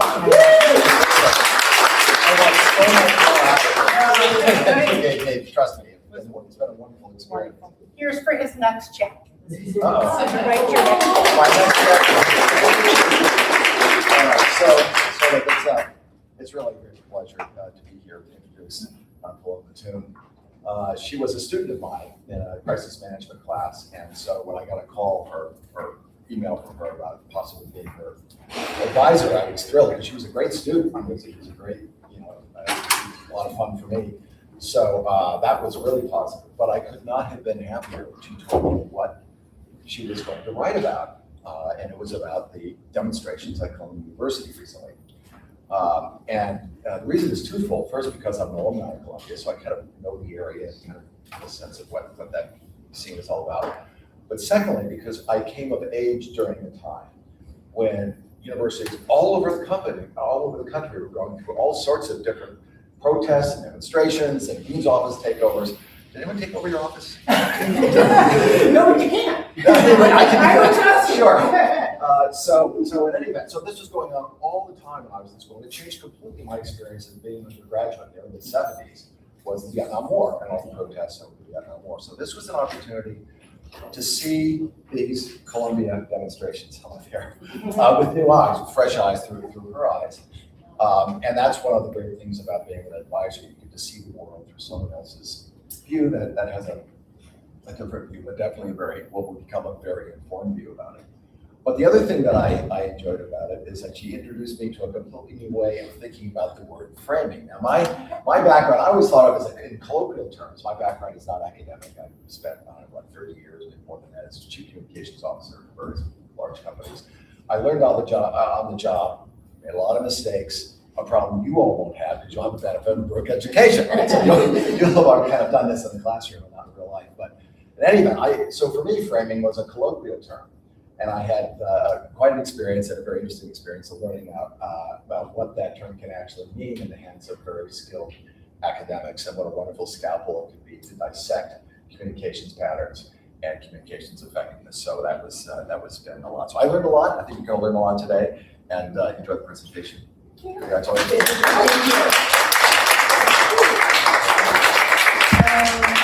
My name is Paloma, and I first of all want to thank Professor Woods for being my thesis advisor, Professor Biwa for being my reader, and also everyone else in this room who's helped me. There's a few of you here. Okay, so my thesis is Institutional Communication and Stakeholder Engagement at Columbia University following October 7th, 2023. All right, so I chose to focus my thesis on the protests at Columbia after October 7th because they showed how divided the country is, regardless of how you feel about the crisis that occurred at Columbia. Most people have something to say about it. It's also a crisis where, most people, regardless whatever perspective you have, was satisfied with the university's response. So to back things up, on October 7th, 2023, the attacks in Israel triggered a wave of protests at Columbia University. The first major protest occurred on October 12th, 2023, when hundreds of protesters advocated for both Palestinian and Israeli causes gathered in opposing rallies. These events were coordinated by Columbia's campus communities of Students for Justice in Palestine, Jewish Voice for Peace, and Students Supporting Israel, each of which played key roles in the following months of activism. Many participants wore masks during the protests to protect themselves from doxing, particularly after a media outlet publicized the identities of individuals associated with organizations that had signed a Palestinian solidarity statement. And as the protests continued over the following months, concerns grew regarding harassment on campus, including both anti-Semitic and Islamophobic incidents. The heightened attention led to broader media coverage that then led to calls from political leaders for stricter responses, which positioned Columbia as a product of and a contributor to the deepening political polarization in the country.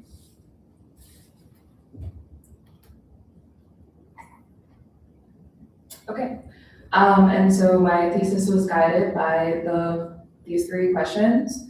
What was the chronology of events at Columbia University during the first 3 months following October 7th, 2023? And I also added in media coverage for greater context. And so how did the New York Times and the Wall Street Journal cover these developments?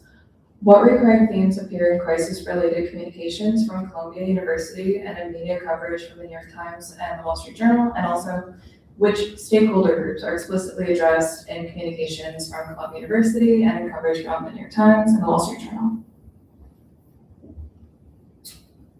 So for my methodology, it was a qualitative content analysis, and I looked at the first 3 months of posts from Columbia's Office of the President, as well as articles that reference both Columbia University and the protests during the same time period. In total, there were 8 posts from Columbia's Office of the President, 10 articles from the New York Times, and 7 articles from the Wall Street Journal. Each post and article has to be published within the 3-month timeframe, mention Columbia University, and mention the crisis or the political tensions on campus. After I read through all of the coverage, I wrote down recurring themes and recurring stakeholders mentioned. And from there, I developed 2 separate domains for codes, one that focused on recurring themes and the other looked at stakeholder engagement. After the codes were finalized, I assigned them to each post and article, and from there, 7 data tables were then developed, 1 for key events, 3 for recurring themes, and 3 for stakeholder engagement. So I'll first focus on the key events. I can walk through them. On October 12th, that was the first major campus protest. On October 23rd, Columbia launched a harassment reporting hotline. November 1st, the university introduced the task force on anti-Semitism and the doxing resource group. On November 1st, there was a big protest where protesters walked out of Hillary Clinton's class. On November 10th, Columbia then suspended 2 student groups, which was Students for Justice in Palestine and Jewish Voice for Peace. All the while all of this was going on, there was a lot of media coverage that was still reporting incidents of anti-Semitism and Islamophobia. And by November 17th, federal discrimination inquiries were launched to universities nationwide, including Columbia. And then the last key event that happened was on December 16th, when Columbia launched additional de-escalation efforts, including listening forums.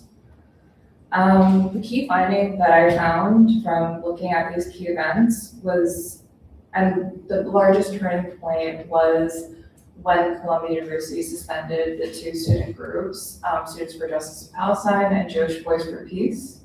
It was referenced very frequently in media coverage, and it was never referenced in any of the Office of the President's posts. It only appeared in the media, which invited insinuations about the university's priorities. And this is the results from the coding on recurring themes. So I'll walk through Columbia University's posts. So all posts were centered on administrative actions, including task force, reporting systems, and policy updates. All posts were tied to institutional responses. Dominant themes include safety, academic freedom, and institutional values. And they frequently provided limited context on the decision-making, which only appeared in half the posts.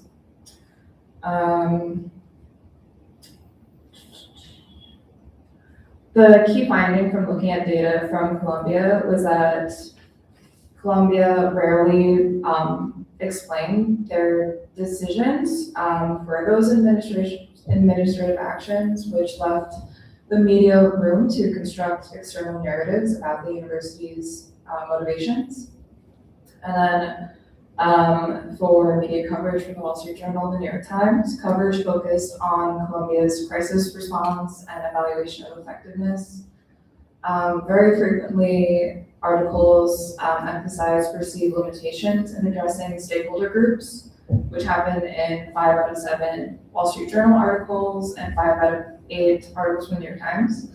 And frequently, Columbia University was seen as a case study to look at the broader polarization in the United States. And it happened in 6 out of 7 articles from the Wall Street Journal and 5 out of 8 articles from the New York Times. And a key takeaway from this is that Columbia became such a hot topic because it represented something even larger than the crisis, which was a very large crisis, and also that there was a lot of criticism about Columbia's response from the beginning. All right, and then moving forward to stakeholder engagement. So looking at Columbia's posts, all 8 posts reference students, staff, and faculty.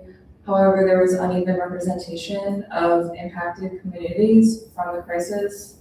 Communities who were impacted by anti-Semitism were referenced in 5 out of 8 posts, while communities impacted by anti-Muslim, anti-Palestinian, and/or anti-Arab bias were referenced in 3 out of 8 posts.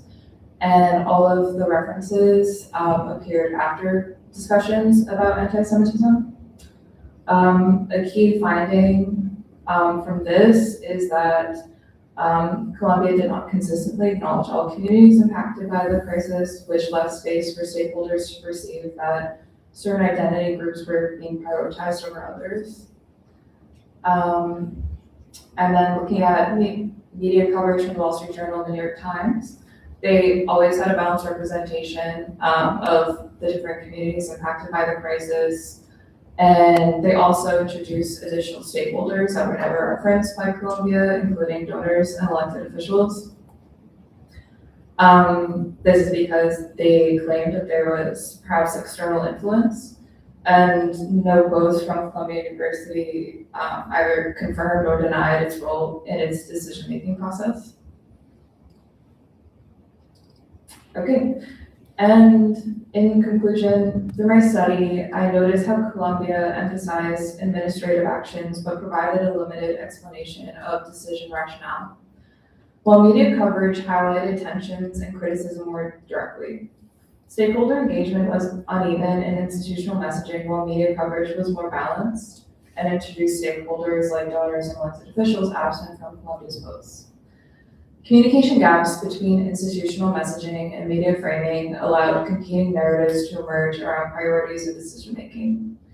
And for what I can take away from this is that organizations can learn from Columbia's mistake by always incorporating an explanation of their decision logic, committing to full transparency, especially when the media is making bold claims about the influence of decision-making, and always to ensure that there is balanced stakeholder acknowledgement so that stakeholders do not think that an organization is taking a side on a polarizing issue, and to clearly identify all stakeholders to avoid any gaps or confusion in outside coverage.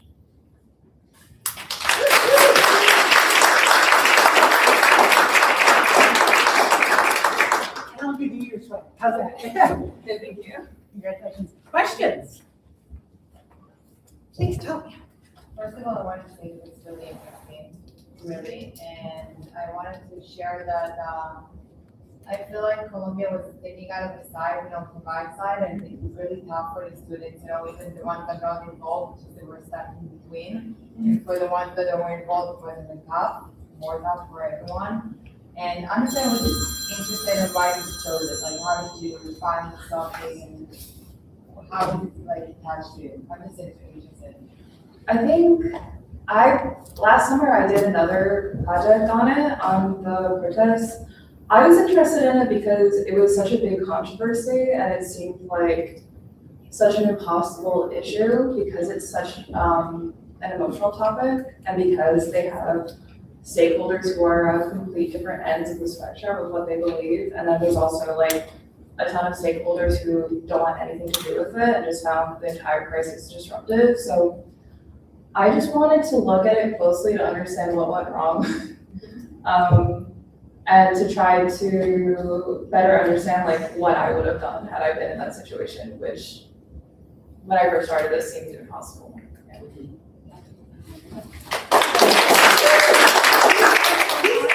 So in your research and after really delving into this, where do you think Columbia is today on the issue of stakeholder trust?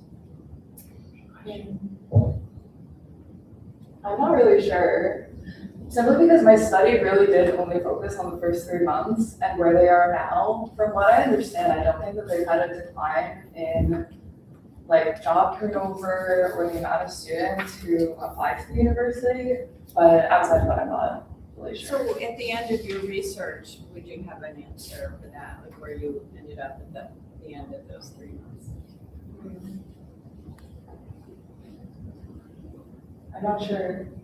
Well, it was really good, really interesting. Thank you. Thank you.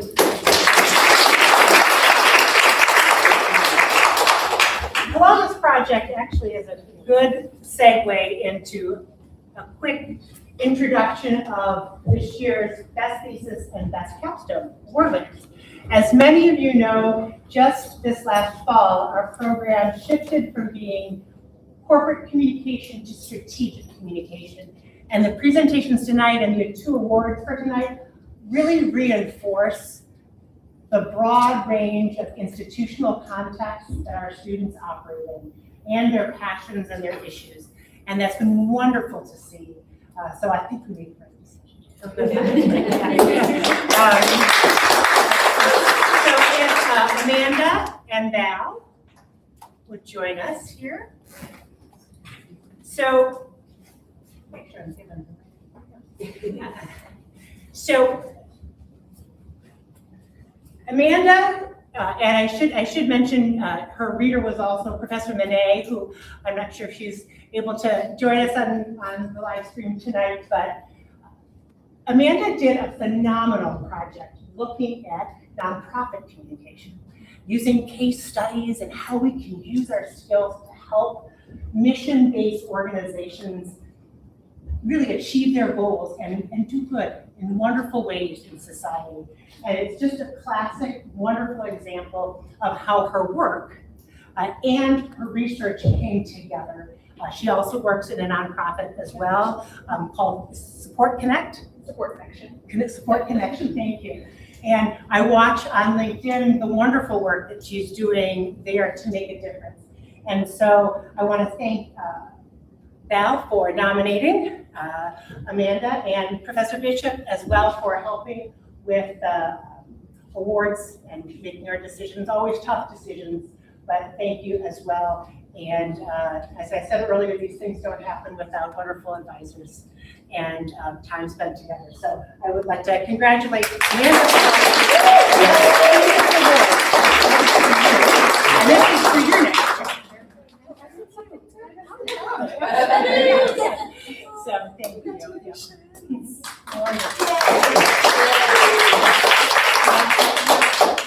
And Pamela, please. So we have a nonprofit context. And I don't know if many of you know, but we often have students, in fact, we have this wonderful network of graduates who work in higher education in Tom's roles. And Liz, we wish we could have kept her here, but Liz has taken a job doing alumni communication for NYU. Just a wonderful opportunity. And again, we see the connection between her work and her project. She did this just wonderfully creative capstone project, looking actually at faculty engagement in communication and design training, which was just wonderful, and not just let's stand up and train, but training that connected to gamification and how we can play as a way to connect faculty engagement with outcomes for students as well. And Pamela was her reader, and just wonderful to have you involved as well with our graduate program, and Professor Manet. And so I want to thank both of you. This is for your next chapter, and for you as well. And just for a little bit of encouragement to our future graduates, you also get $250. You also thank you so much. Wonderful.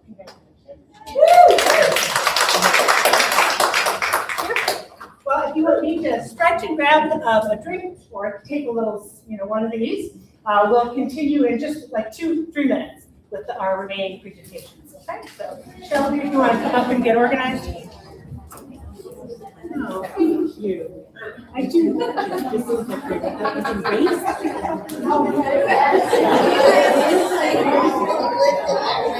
I mean, come on, yeah.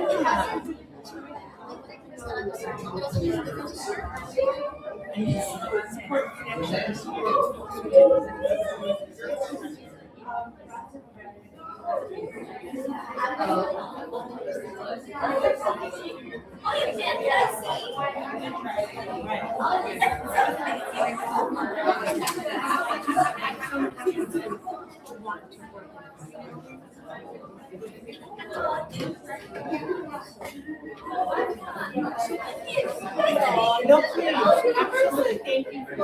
Nice to meet you too.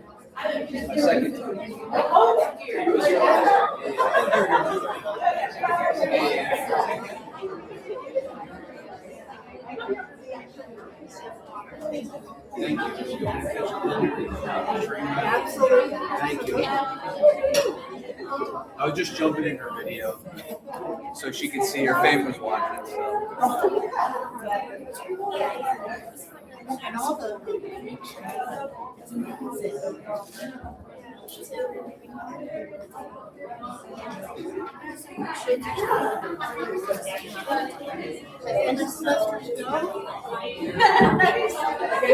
You're gonna make it. Yes, it's good, you know. Wonderful student. Bones are ready.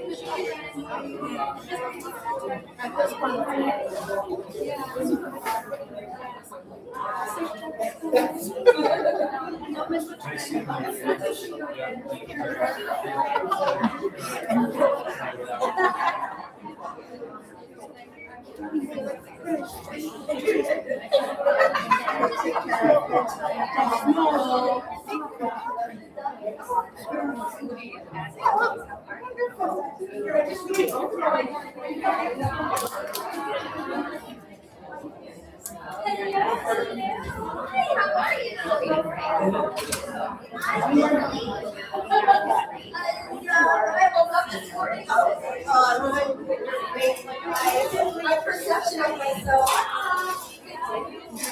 Okay. We're gonna go ahead and get started. Please take your seats. So I think we're gonna keep going. Maybe the rain will be over by the time we finish up. You good? Okay. All right. You grab your seats, we'll get started. Okay, I will turn things over to Professor Hahn and she will introduce you on. Yay! All right. I'm really excited to introduce Shelby. Shelby's project writes from the heart. This is one of the most deeply felt, intuitive, inspiring, and terrible at the same time thesis projects I've ever seen. She writes about foster care, about her own personal experiences as being a caseworker, about the trauma that caseworkers go through. I learned so much, right, about the injustices that are done to children and the ways in which people like Shelby desperately try to make the situation better for kids, for foster parents, for everybody involved in the system.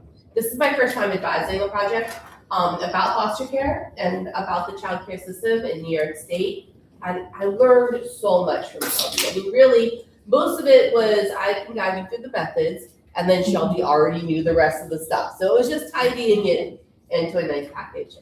She has phenomenal work. All of you, I'd like you to encourage Shelby to continue on this line of work. She has so much insight to give in a PhD program, in policy advisement. There's like a perfect fit for you out there. And we're very excited to see where it takes you.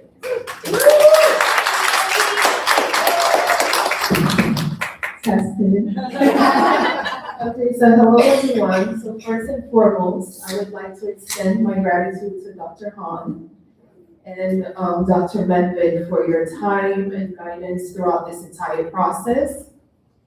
And as you've seen, my thesis is the portrayal of, this is really cool. Oh, can you hear me? Yeah, great. So my thesis is the portrayal of caseworker turnover in New York State foster care assessment documents. So this topic emerged from my own experience as a caseworker from 2014 to 2016. During that time, I observed how caseworker turnover disrupts communication networks, weakens information flow, and undermines continuity of care. These communication failures prompted me to investigate how turnover is portrayed in these documents from a broader span of time, which is 10 years, of course. Okay, so for those of you who are not aware, a caseworker is an employee of a child welfare agency who is responsible for coordinating services for children in the agency's care. Now that you have that definition, it's now time to break down the entire foster care system. So the system itself is quite complex. The caseworker is at the center of the system and is responsible for maintaining communication amongst all members of the system. So a child is placed in foster care voluntarily, believe it or not, by the parent or guardian, or involuntarily by the state due to violence, abuse, or neglect in the home, for example. Just because a child is in foster care, it does not mean the birth parents' rights are revoked. They still need to communicate with the caseworker to provide consent regarding education, mental, medical needs, and of course, religious needs as well. In the event that birth parents' rights are revoked, the state appoints an individual known as the law guardian who steps in to make these decisions. The core of the foster care system are the foster parent, the caseworker, and the foster child. Okay, so the foster parents, they depend on the caseworker to navigate the system. They have a strange child in their home. They need information on this child. They need resources, trainings, and they need to navigate the system, as I mentioned. Quick show of hands, how many people in this room have ever returned an article of clothing because you did not like it or did not fit? Great. So that's the relationship between a foster parent and a foster child. A foster parent could call the caseworker and say, hey, it's not working out. Please come get this child. This happens quite often. Actually, 50% of foster parents will end fostering because the relationship, the communication between caseworkers are fragmented. There's no guidance there, so what's the point? Foster children, of course, the center of the system, they need guidance towards their case, scheduling visits with their families, navigating throughout the system, providing a safe environment, and navigation towards aging out of the system. So as an overview, the New York State foster care system is shaped by a county-based management. The Office of Children and Family Services is on the state level. So they provide oversight for each county.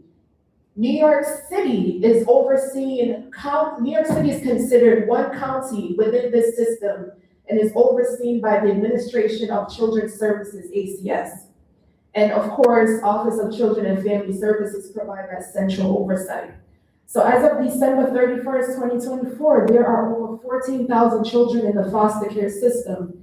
Recommended caseload is 12 to 15, but it is often doubled. So just to give you a visual representation of this system,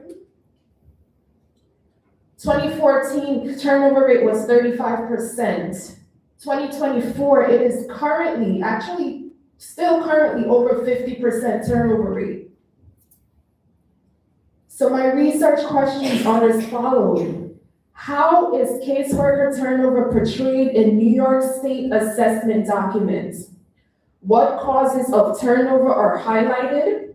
What consequences of turnover are downplayed? And what solutions are proposed for turnover in New York State? So for my methodology, I chose the qualitative content analysis supported by text written by Margaret Schur, the qualitative content analysis practice.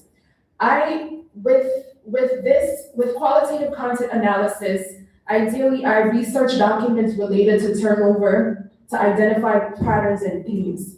Some of the documents that I chose were from the Office of Children and Family Services, the annual progress reports, 4-year reports, audit reports, workforce reports, and counter reports.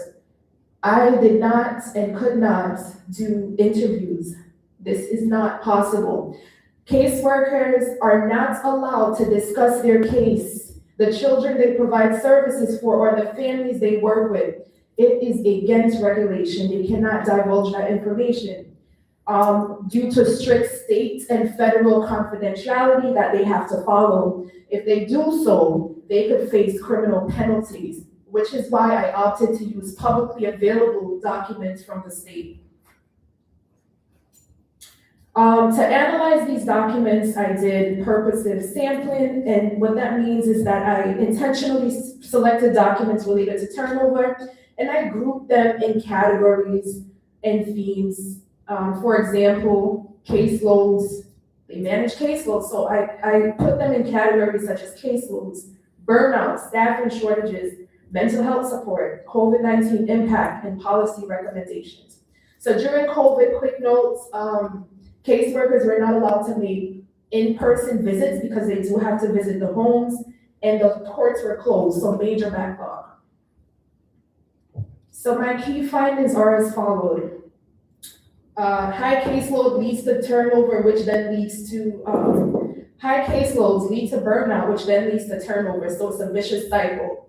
And as I mentioned, a lot of these caseworkers have double the amount of cases that they should, which creates, so this is what the research states, that they have double the amount.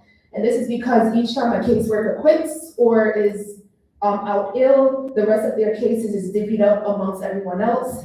And just to put some personal context in there, when I was a caseworker, I started with 40 cases, 40.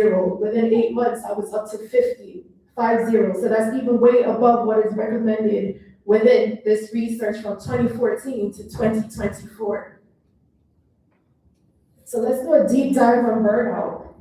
Burnout is chronic workplace stress that is unmanaged.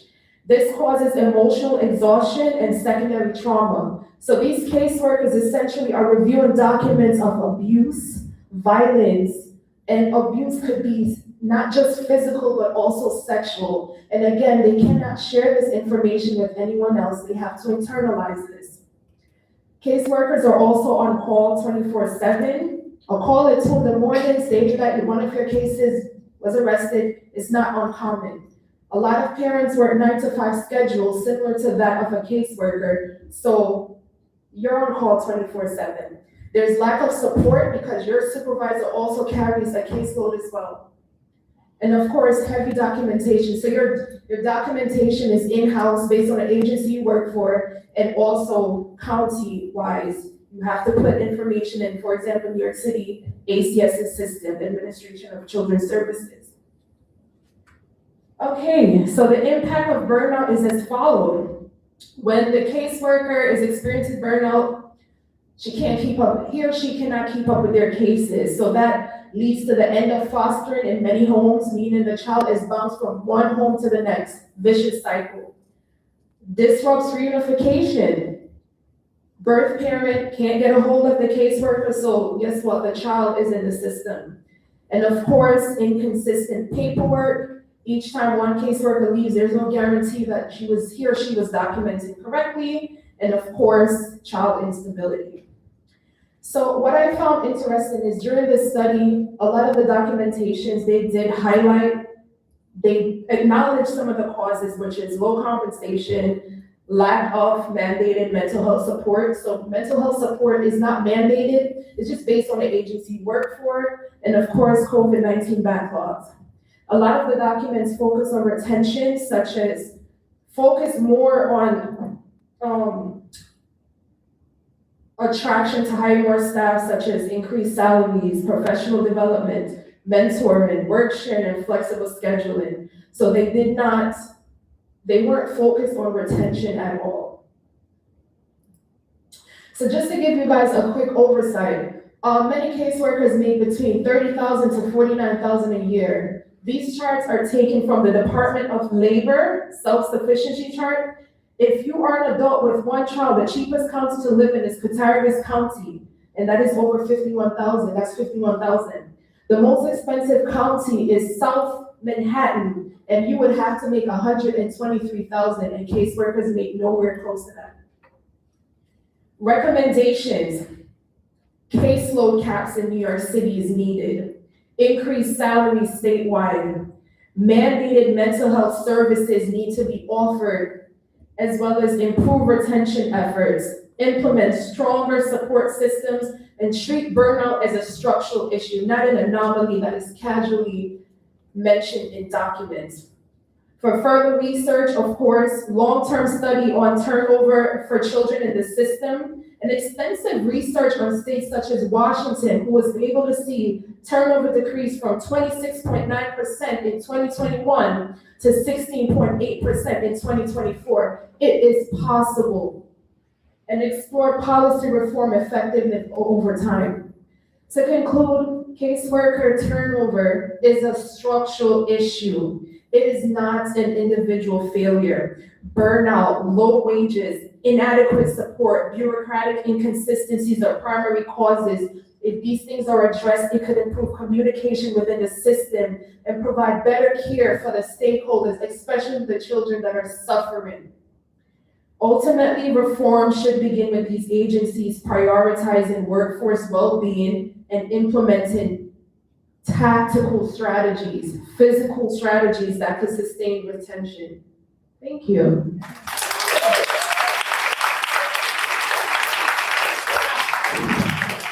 I think this, the topic of your very first paper in this program, right? And it's wonderful to see where you And I forgot to thank someone as well, because Dr. Biwa actually assisted me when I did my 3-minute thesis presentation. So she helped to guide this study as well. So thank you.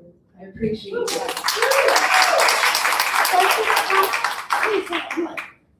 No, thank you for writing about this. I mentioned I work for a nonprofit and I was a paralegal, but we only had 2 caseworkers on our team, and we had like over 100 cases. So sometimes I go and help the caseworkers. So I can empathize with having to take in a lot of information from clients, having to take the 12 a.m. phone calls because their lives are in danger. I think it's amazing to talk about this, and it really is a systemic issue that needs to be addressed properly, because caseworkers do so much and they really do not get paid enough. They really do not. And so I'm not a caseworker anymore, but I think the highest salary I made as a caseworker was $40,000. Oh gosh. Yes, and that's just me being transparent. Yeah. Thank you.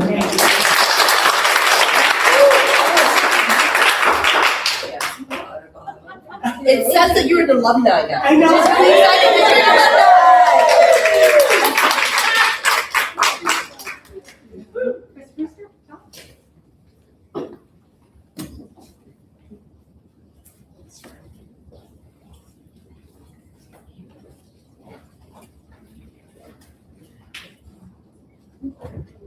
Well, good evening, fellow faculty members, students, families, and friends. It's my honor and my pleasure to be here this evening. I must say, you've all met Tal probably in person. Today is my first time here. I was introduced to Tal visually several months ago, and I was asked to be her advisor. And so my first conversations with Tal, I tried to get to the heart of what really interests her about communications. So I searched and we searched and we came up with politics. And I said, wow, I think we're onto something. Because the reality is our world, or worlds, happen to be shaped by politics, whether it's at a federal, state, city, community level. It's all politics. But we're studying communication, so how do we marry the two? How do we make this practical? Because Tal traveled from Israel to be here in person. So we have to take this now a step further and apply it to politics in Israel. And so that's what her thesis is about. Applying public relations, campaigns, and strategies to politics, to managing a crisis, a political crisis. And it serves as a template that Tal will be able to personalize throughout her career journey. So, welcome, Tal. So, hi everyone, my name is Tal, and first of all, I would like to thank Professor Medved and Professor Brewster that he guided me for the entire journey. And he helped me to realize what exactly I wanted to work on, which was complicated at the beginning. But I will present my thesis, which is about reputation risk, public relations strategies, and public trust, especially during political crisis. And the main idea of my research was to understand how communication affects public trust when the leader or public figure is facing a crisis time. And in other words, I wanted to show and see how public relations strategies can help to protect its reputation and reduce damage during difficult political situations.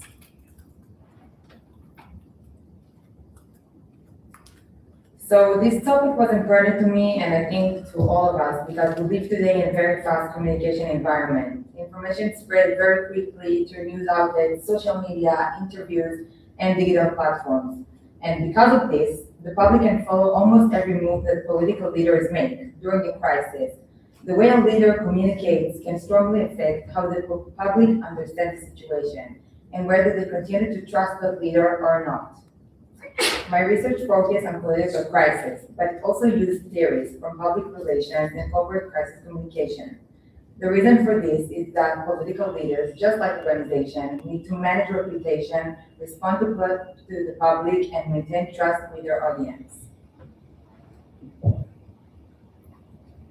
And the main research question of my thesis is, which crisis communication strategies are most effective in maintaining public trust during prolonged political crisis? And I believe that this question is super important because political crises are often not short or simple. They usually develop over time. So it's not enough to only look at a single speech or a public statement. It is super important to look at how communication continues through the crisis, whether the message remains consistent, and whether the leader's actions align with the message. So this topic matters because communication happens very quickly nowadays. And during a crisis, even one unclear message can create confusion or create damage to trust.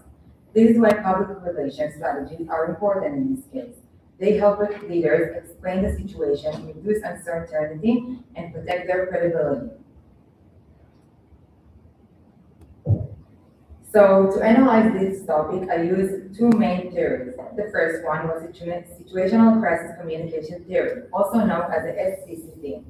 This theory holds the way that organization or leader should respond to a crisis, and it depends on how much responsibility the public assigns to them for the crisis.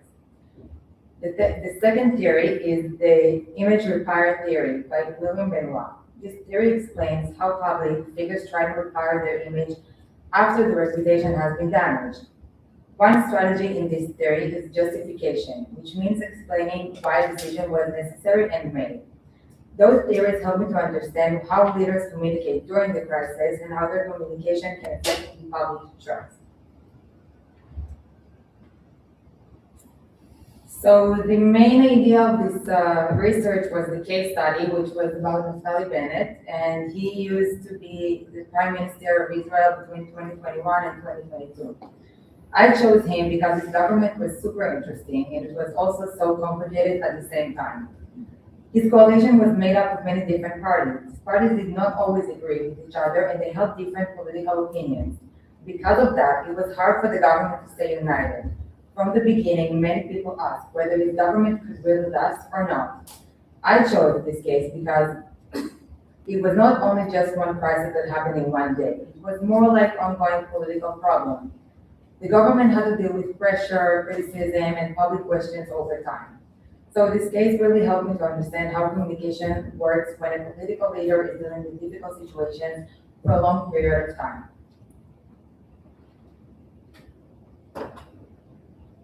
So during Bennett's time as the prime minister, the coalition started to become less stable. After Edith Zilman, she was part of the coalition and she was a part of the government, she left the coalition.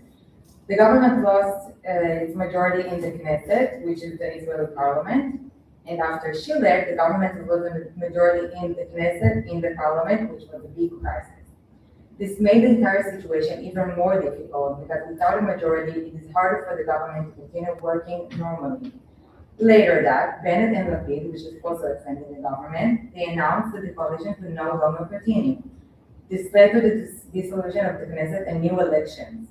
And the public trust was weaker, not because of a single decision, because the situation kept getting worse over time. For me, this is why Bennett's case is important. It shows that in politics, a crisis is not always one big event. Sometimes it's a process that continues and affects how people feel about the leader and the entire government.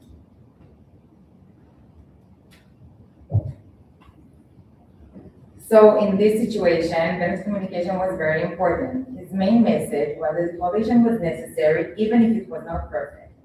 He also tried to explain that the government was created to bring stability and try to avoid another political crisis. But basically, he wanted the public to understand that this coalition was not easy, but it was the best option at this time. So he placed a lot of emphasis on responsibility and stability. He wanted to show that he was trying to keep the country together, even when the political situation was so complicated. So his communication was mostly about explaining why the coalition needed to continue, why it was important to stay calm and stable. But the main problem was that the situation kept getting worse over time. At the beginning, Bennett made a message that made sense. He was saying that the coalition was important for stability and to keep everyone together. But later, the coalition started having more problems and the message became harder for people to believe in. There was a big gap between what he was saying and what was really actually happening at this time. He was talking about stability, but in reality, the government was becoming less stable. This made it even harder for the people to trust the message. Another problem was the media. In politics, leaders do not fully control how the people understand the message. The media and the public opinion all affect the way that the message is being received. So even if Bennett tried to explain the situation, other voices also shaped how the public saw the crisis.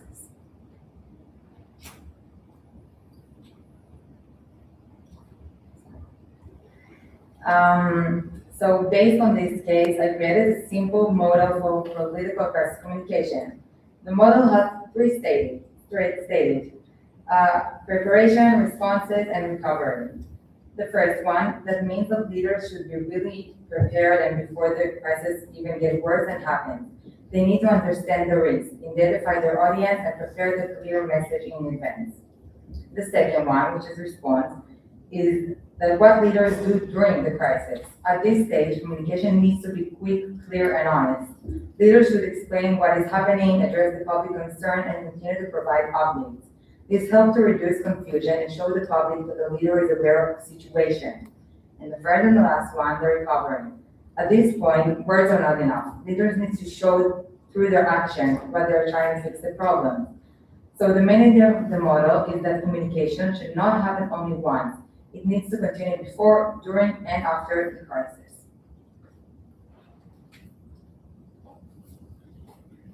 And the main thing that I found is that the public trust depends a lot of consistency.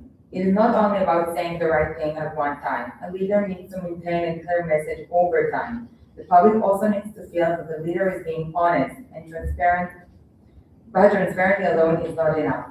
If the leader says one thing, but the reality shows us something else, people are starting to lose trust. And another thing that I found is that political crises are more complicated than business or corporate crises. In politics, there are many outside factors that affect the message, for example, the media, coalition partners, and public opinion. They're all shaped and affect on how people understand the situation. This makes it harder for political leaders to control the message completely. And for conclusion, so overall in Bennett's case, his communication helped to create some clarity at the beginning. His message about stability and responsibility made sense at first, but as the coalition became weaker, it became harder for the public to believe in that message. The gap between the message and the reality grew deeper, and that hurt the public trust. So for my conclusion is that communication is very important during political crisis, but it cannot work on its own. To keep public trust, leaders need to communicate clearly and consistently. They need to make sure that the actions match what they're saying. Trust is very sensitive, it can take time to build, but it can lose very quickly. So overall, my research showed that crisis communication is not only about saying the right thing at the right moment, it is also about staying credible over time, especially when the crisis continues and the political situation keeps changing. Thank you.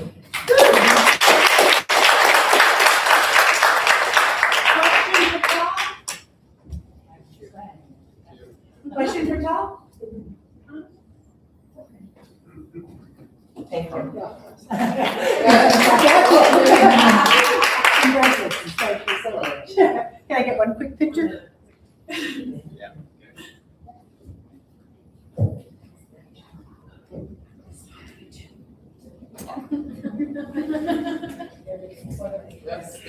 All right. To continue, It should be.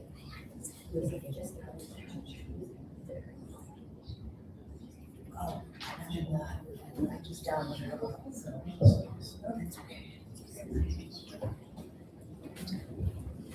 tap dance for people, tap dance. Something, there you go.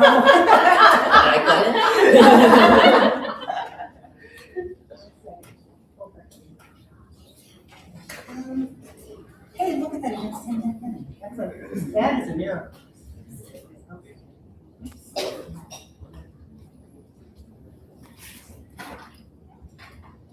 There you are. Wonderful. Okay, so I'm delighted to work with two students this semester. Wonderful. And both of them, their projects were in some ways driven by personal passions and experiences. And Annie works at NBC and has participated in the employee resource group there, been a leader in that group. And it was so wonderful to hear her say she was interested in pursuing the issue of employee resource groups and communication for her thesis project. Specifically looking at it connects actually to Joshua's work and others' work tonight, how companies are communicating some of the changes that they're making to diversity, equity, and inclusion issues and messaging and initiatives as well. And did a wonderful project. She gets the same cheers as Joshua gets for making it through the IRB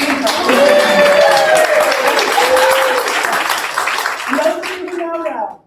Okay. So just wonderfully, but it was just an absolute delight to work with. And so I will let her share her research project and findings.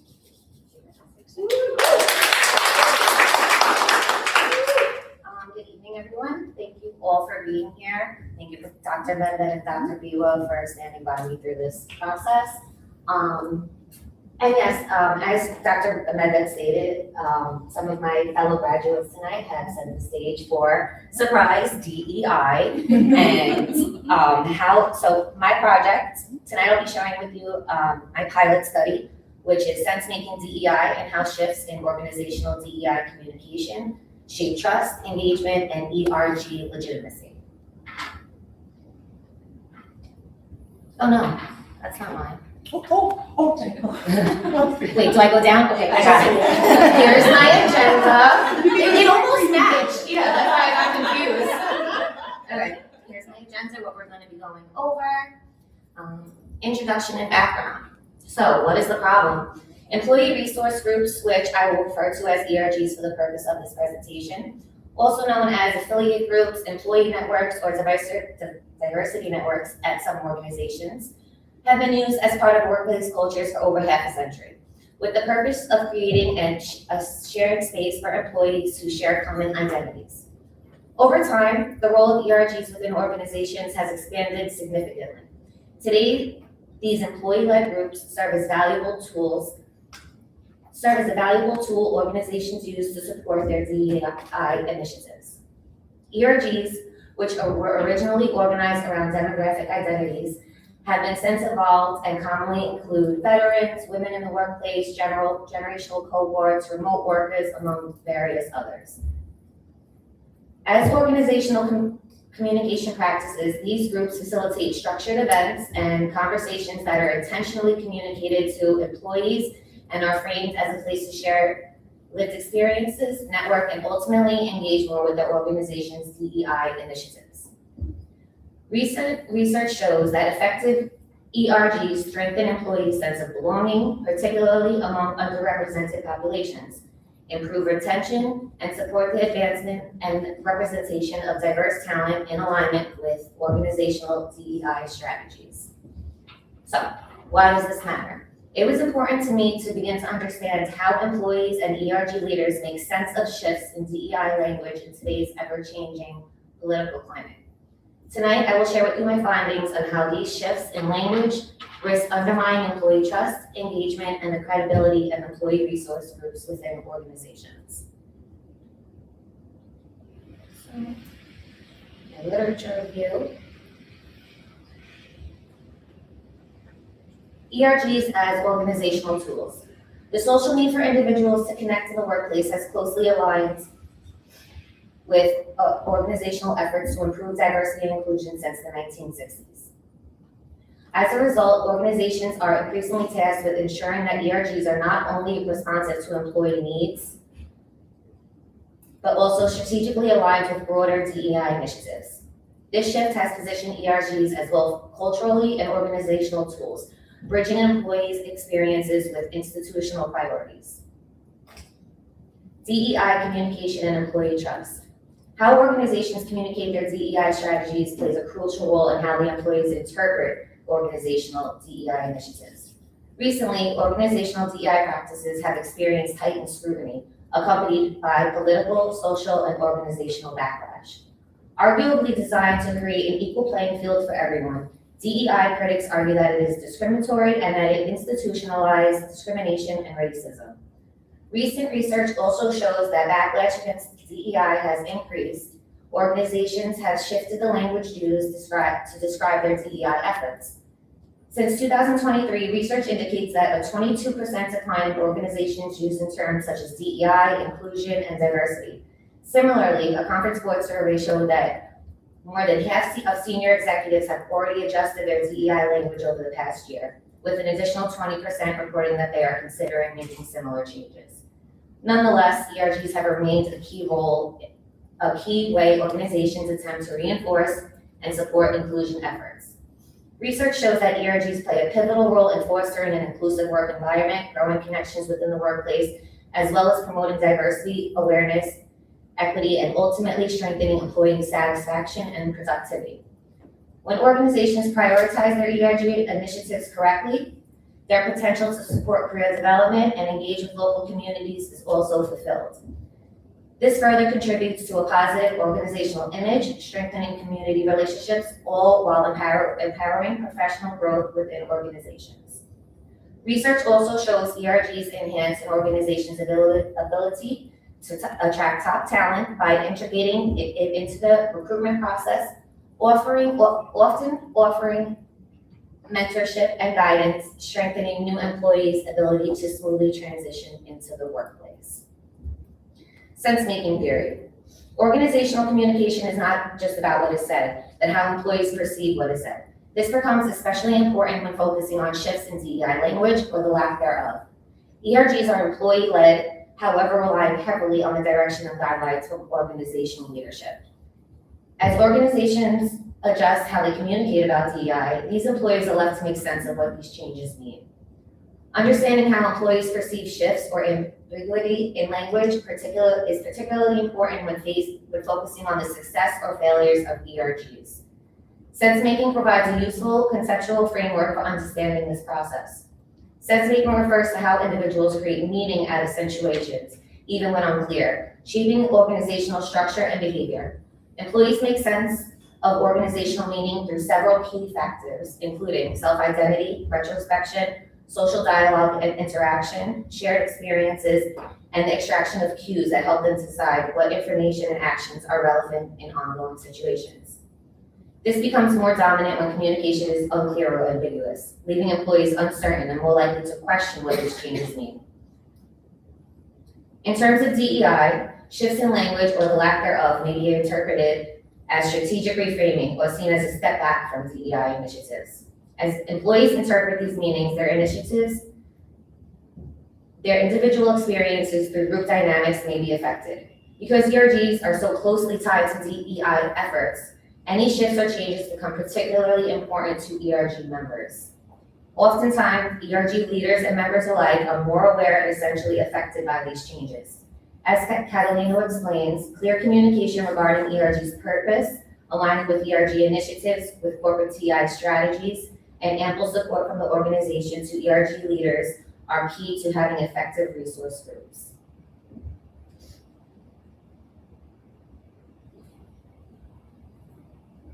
While much of the literature highlights the benefits of ERG, some perspectives critique how these groups are implemented and whether employees truly benefit them. Although ERGs are widely used as strategic tools, there's limited research supporting their direct impact on individual employee outcomes, as well as inconsistencies in their effectiveness across organizations. So this pilot study explores how these shifts in organization DEI communication strategies affect employee trust and engagement across a range of organizational contexts.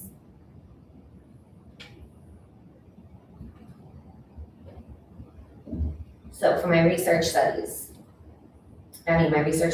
For my first research question, I explored what recent shifts, if any, have participants in employee resource groups observed in their organization's DEI communication strategies over the past 1 to 2 years. Following by research question 2, I examined how ERG participants perceive the effectiveness of various communication approaches in maintaining or undermining ERG legitimacy.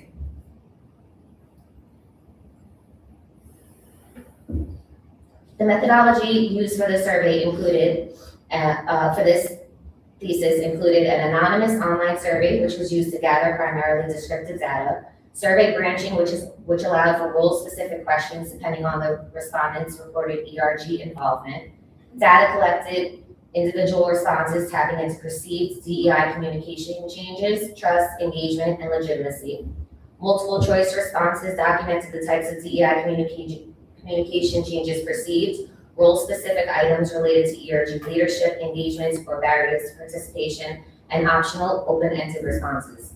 The data directly addresses the research by linking perceived communication changes to trust, engagement, and legitimacy outcomes.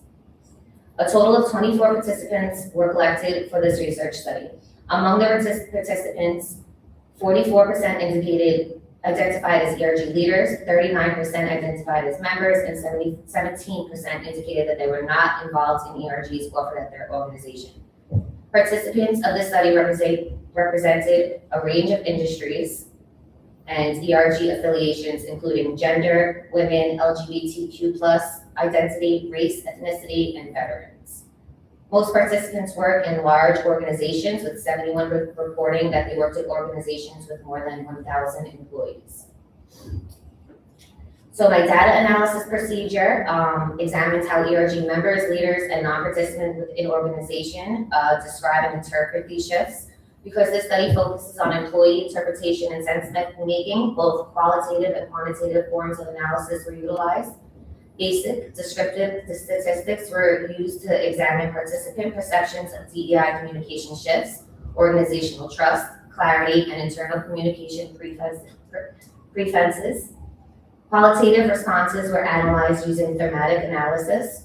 Both open-ended responses and qualitative survey responses were reviewed to identify recurring themes, language, patterns, and perceptions among participants. And after reviewing the findings, sense-making theory was used to interpret these findings into an analysis. Sense-making theory is particularly useful for understanding how individuals constructed these meanings, if any, through communication, organizational cues, and social interactions. So my key findings include perceived shifts in organizational DEI communication. Respondents suggest that participants perceive DEI communications as it relates to ERG differently across organizations. A small portion of participants reported noticing positive shifts where DEI language feels more visible overall. 39% reported negative shifts. Participants frequently reported shifts in language, visibility, and organizational tone, specifically shifts in certain DEI terms or concepts used less explicitly. DEI language feeling more cautious or vague, and overall DEI communication feeling less visible. 20% of respondents also suggest that DEI messaging is focusing more on legal compliance-focused language, while 10% emphasize business impact and performance outcome being interpreted. Communication approaches and ERG legitimacy. The second research, The second research question explores how ERG participants perceive the effectiveness of various communication approaches in maintaining or undermining ERG legitimacy. Findings reveal that participants perceived two-way dialogue opportunities, executive involvement, ERG leader participation, and consistent organizational messaging as most effective communication approaches for maintaining ERG legitimacy. Findings related to research question 2 suggest that participants of ERG legitimacy differed based on how participants interpreted organizational communication shifts. Participants who perceived communication shifts negatively were more likely to express uncertainty or concerns. Participants who reported meaningful changes often described higher perceptions of organizational consistency. Findings prove that communication strategies alone does not automatically indicate legitimacy, as some participants still questions whether organization communications aligned with meaningful organizational action.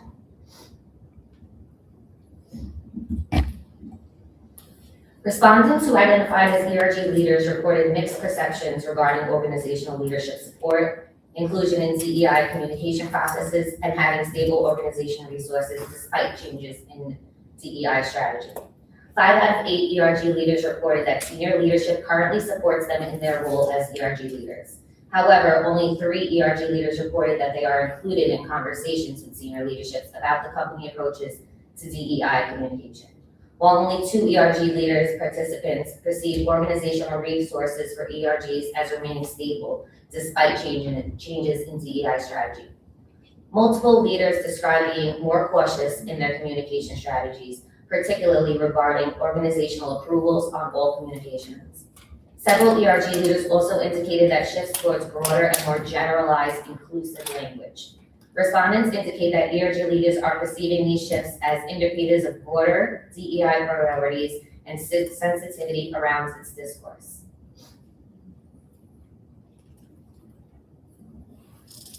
Overall, the findings suggest that employees do not interpret DEI communication passively.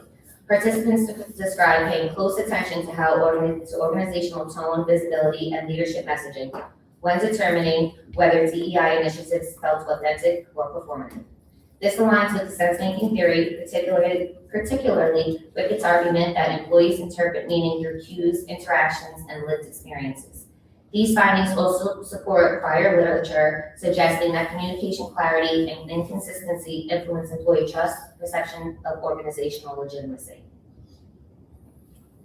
So, for my conclusion, my key takeaways is that this pilot study contributes to the ongoing literature surrounding DEI communication in ERGs by uncovering how employees perceive shifts in internal messaging during periods of societal change. Findings in this research show that shifts in DEI communication may influence employees' perceptions, particularly when communicating becomes less visible, ambiguous, or unaligned with organizational initiatives. Through the use of sense-making theory framework, this research study highlights the importance of employee interpretation in understanding effective organizational communicational strategies. As organizations continue to use ERGs as a primary pathway for implementing DEI initiatives, my research shows that employee perceptions of authenticity, transparency, and leadership involvement play a crucial role in determining whether ERGs continue to be viewed as meaningful and employee-centered rather than performative or shaped by political pressure. My limitations and future research. This study has several limitations and could be expanded with future research by recruiting a larger participation sample across the various industries. A longitude study could benefit this research by exploring how perceived communication shifts around DEI revolve over time. Additional future research could examine executive leadership roles in shaping DEI communication strategies as it relates to ERGs. And while limitations exist, this pilot study also provides the basis for fruitful future research direction. Based on the findings of this pilot study, recommendations can be made to ERG leaders and communication professionals regarding issues of employee trust and effectiveness of ERG community. Organizations should prioritize consistent and transparent communication surrounding DEI initiatives and ERGs, especially during periods of organizational or political change. The findings of this study show that employees pay close attention to leadership involvement and change in organizational tone when deciding if their organization is trustworthy or authentic. 2, the importance of employee-focused ERGs proved to be particularly important in this study. It is recommended that ERG leaders and communication professionals work together to ensure DEI messaging is aligned with employee needs rather than performance-driven. And 3, it is also recommended that there be ample opportunity for dialogue between ERG leaders and senior leadership when discussing DEI messaging in regard to ERGs. This study finds that fostering a meaningful ERG is often perceived through leadership involvement, direct communication, and open discussions. And that's it. Thank you. That's okay. Thank you.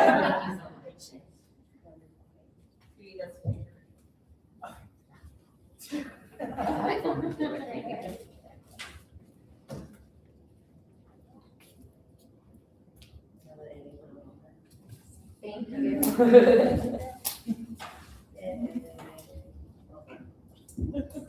Thank you so much.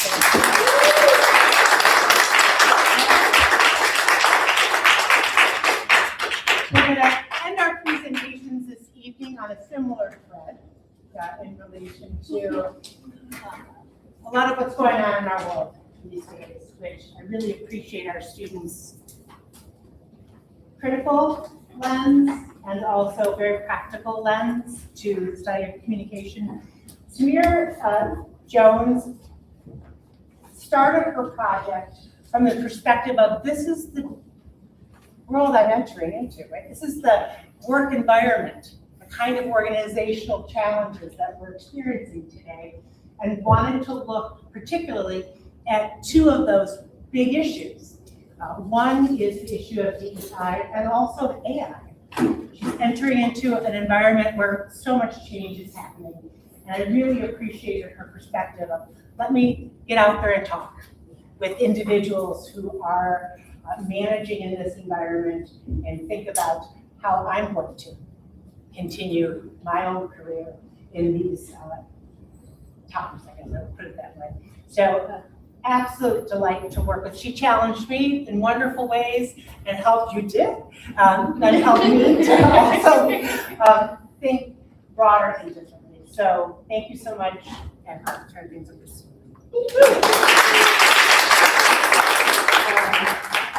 Firstly, yes, my name is Samir Jones. I do want to just thank Dr. Karen Method so much. She was very patient throughout this entire process. So thank you. And my reader, Allison, she had to leave, but amazing people who have just helped me throughout the process. So thank you. So when I was a kid back in the 90s, I used to watch reruns of a television cartoon called The Jetsons. And it first came out in 1962. And it imagined the 21st century and how effortless and automated everything is going to be. They had Rosie the Robot, which I have on the screen, flying cars, video calls, and moving sidewalks. We are now in 2026, which is 40 years away from the world that the Jetsons imagined. And it looks eerily familiar to their world, but it's a little more complicated, as our present is filled with artificial intelligence, chatbots, robots, data centers, layoffs, fear, and uncertainty. So specifically within America, organizations have the power to act as governing entities. When it comes to artificial intelligence, we have very limited federal governance around it. So organizations get to decide how they will use artificial intelligence, who's getting trained in artificial intelligence, and what roles are changing because of these tools.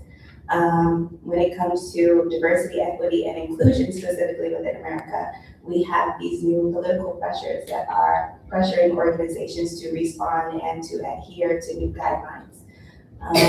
So that change has led organizations to make decisions that prioritize the framing of diversity, equity, and inclusion, and that matter to the access of opportunities that are given to their stakeholders. Communicators like myself find themselves in the middle of both their stakeholders and the companies that they work for, because they have very limited control in the policies that exist, but still have the responsibility of communicating those policies regardless. So originally, as stated, this capstone began as a concern. I'm entering the communication field during a very rapidly technological changing environment. Of all the times to enter the workforce environment in communications, this might be the most tumultuous and the most maybe difficult, but that's okay. So AI is reshaping work faster than both employees and the organizations are understanding it. And diversity, equity, and inclusion is being challenged federally. Unfortunately, as stated, communication professionals like myself are just in the middle of it. So for my methodology, I wanted to explore the question, what does the lived experiences of communication professionals reveal about the workforce environment that I'm entering? And in order to answer that question, I had 8 qualitative interviews with communication professionals or communication adjacent professionals who ranged from different industries and different leadership levels. And I had conversations with them about how their organizations are navigating AI adoption and diversity, equity, and inclusion reframing. From there, I took those interviews and I qualitatively coded them to come up with thematic analysis about them. So this is an overview of my participants, and a quick shout out to my participants. They were such amazing people who gave me the time to just talk with them and pick their brain about these subjects. And one thing about communicators, they love to talk. So these interviews range from like 30 minutes to over an hour and 30 minutes long. They give me a lot of material to work with. But they do range from all different kinds of industries. I had Smith, who is a director of clinical simulations for a nursing program, and they are using artificial intelligence to train the future nurses. I've had people who are owning their own communication firms and they're testing out generative AI in order to create campaigns for their clients. I've had just so many different people. Another one that I just touch on very briefly, let me pick my favorite. Richmond. So Richmond works for a technology firm. It's over $1 trillion worth of the company. But her role in it specifically is to make sure that all of the employees understand that if they're not using AI, they're not doing their job. So she assesses people based on their use of AI and how successful they are. They also assign grades to the employees based on how often that they're using it and the different creative ways that they're using it. I've also had individuals who are running the implementation of AI tools throughout their entire organization, like Harris. So those are really interesting to talk with. My first finding from these conversations is that AI adoption is uneven. So I kind of wanna, or in my research, I should say, they described it as a spectrum. And each of my participants fell along different dots along the spectrum, which was very interesting to see because as they implement AI in different ways, their responsibilities change. So for people who were in more exponentially using AI companies, their responsibilities look like making sure that AI is embedded within all of their work processes and making sure that everyone has the same training and access to these AI tools.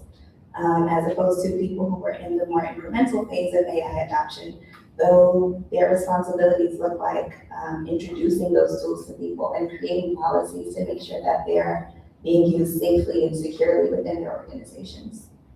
So the pace just depended on the industries themselves, the leadership priorities, what their executive mentors wanted to do, and the resources and the risks that they were willing to take on within their organizations. Everyone's not using AI in the same way, but it is almost everywhere, and it's being used very uniquely. My second finding is that communication, regardless of the organization, is being used as the infrastructure to AI adoption. That just means that AI adoption is not only technical, it's communicative. So regardless of the policies that are being put in place by executives, you need communication professionals in order to train your employees, in order to provide guidance for them, reassurance for them, in order to draft memos, handbooks, newsletters, town halls. You need communication professionals regardless of your stance when it comes to AI in order to inform and to communicate it to the employees overall. My third finding, just all across the people that I've talked to, they are using AI in so many different ways. So they're using it to draft speeches for them, to summarize things for them, to record their meetings in order to, let's see where it is, log it and like create libraries of information. So the participants, they emphasize that they're using it to edit, to review, but they still say that they need human judgment overall. It's not there to completely replace people, especially within the communication field. It's being used more so as a tool, and it needs to be overseen by someone. So you can't just generate the communication with AI and publish it immediately. No, there needs to be a human lens over it to make sure that it sounds human. That's something that they have touched on, the communication professionals that I spoke to specifically, that AI-generated communication has a sound or a tone to it that sounds very generative and synthetic, something that their stakeholders are picking up on. So while AI is being pushed within their companies, it's also being pushed by their leadership that communicators are overseeing the AI tools that they're using. Also, like it or not, diversity, equity, and inclusion is being reframed under pressure. The amount of, or how should I say this? The ways that companies are reacting to this pressure is very reflective of the values that they have. Regardless, we all receive the same memo or the same communication federally about the new guidelines, I can say. But some companies just chose to adhere by changing little things like the language of their policies or the way that they're approaching the same programs. But other companies chose to do a complete 180, which was getting rid of the policies altogether or diminishing those programs altogether. I had a participant, her name was Richmond. Well, the pseudonym that I used was Richmond. And during 2020, that company was making billion-dollar promises about how they were going to help with police brutality, social justice. And now in 2026, they've completely removed their diversity, equity, and inclusion department, and they've replaced it with something called accessibility and engagement. And now their only priority is legal compliance, and that's it.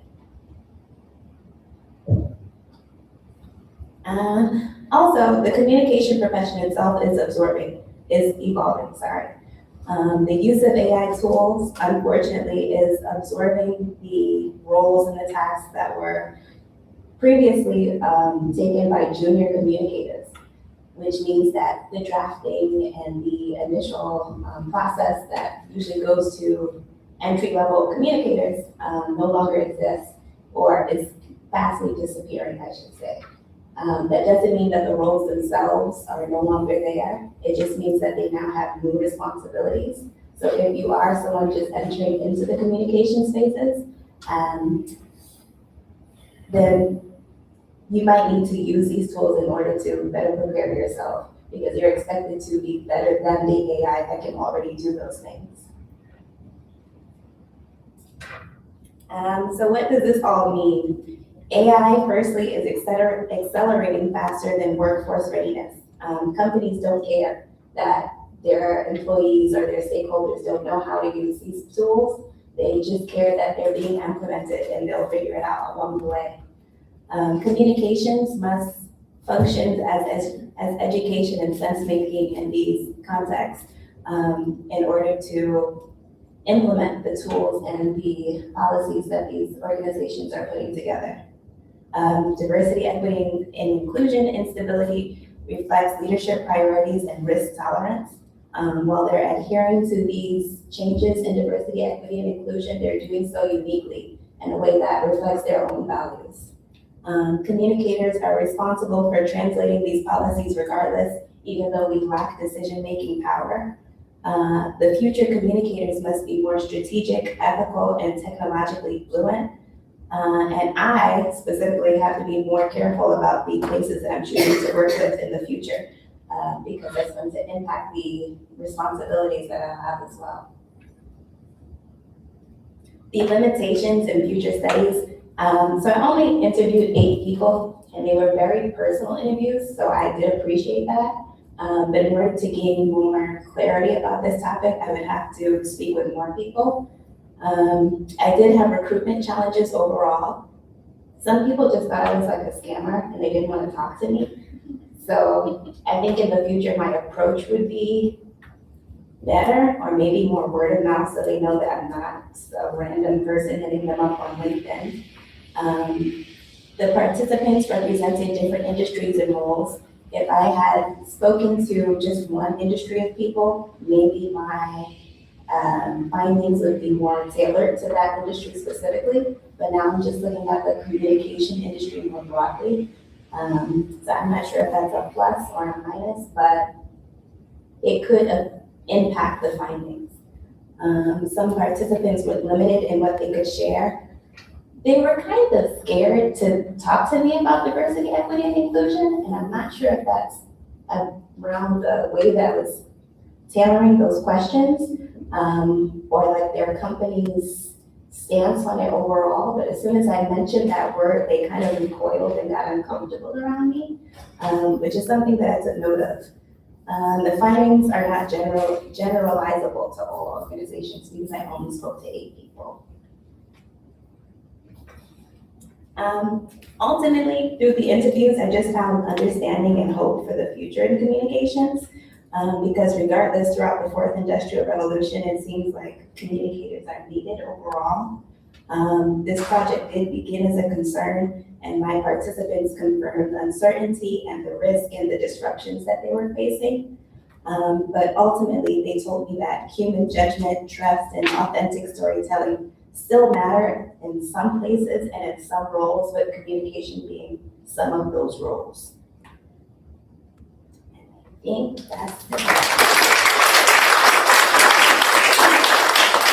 I like the ending on hope. So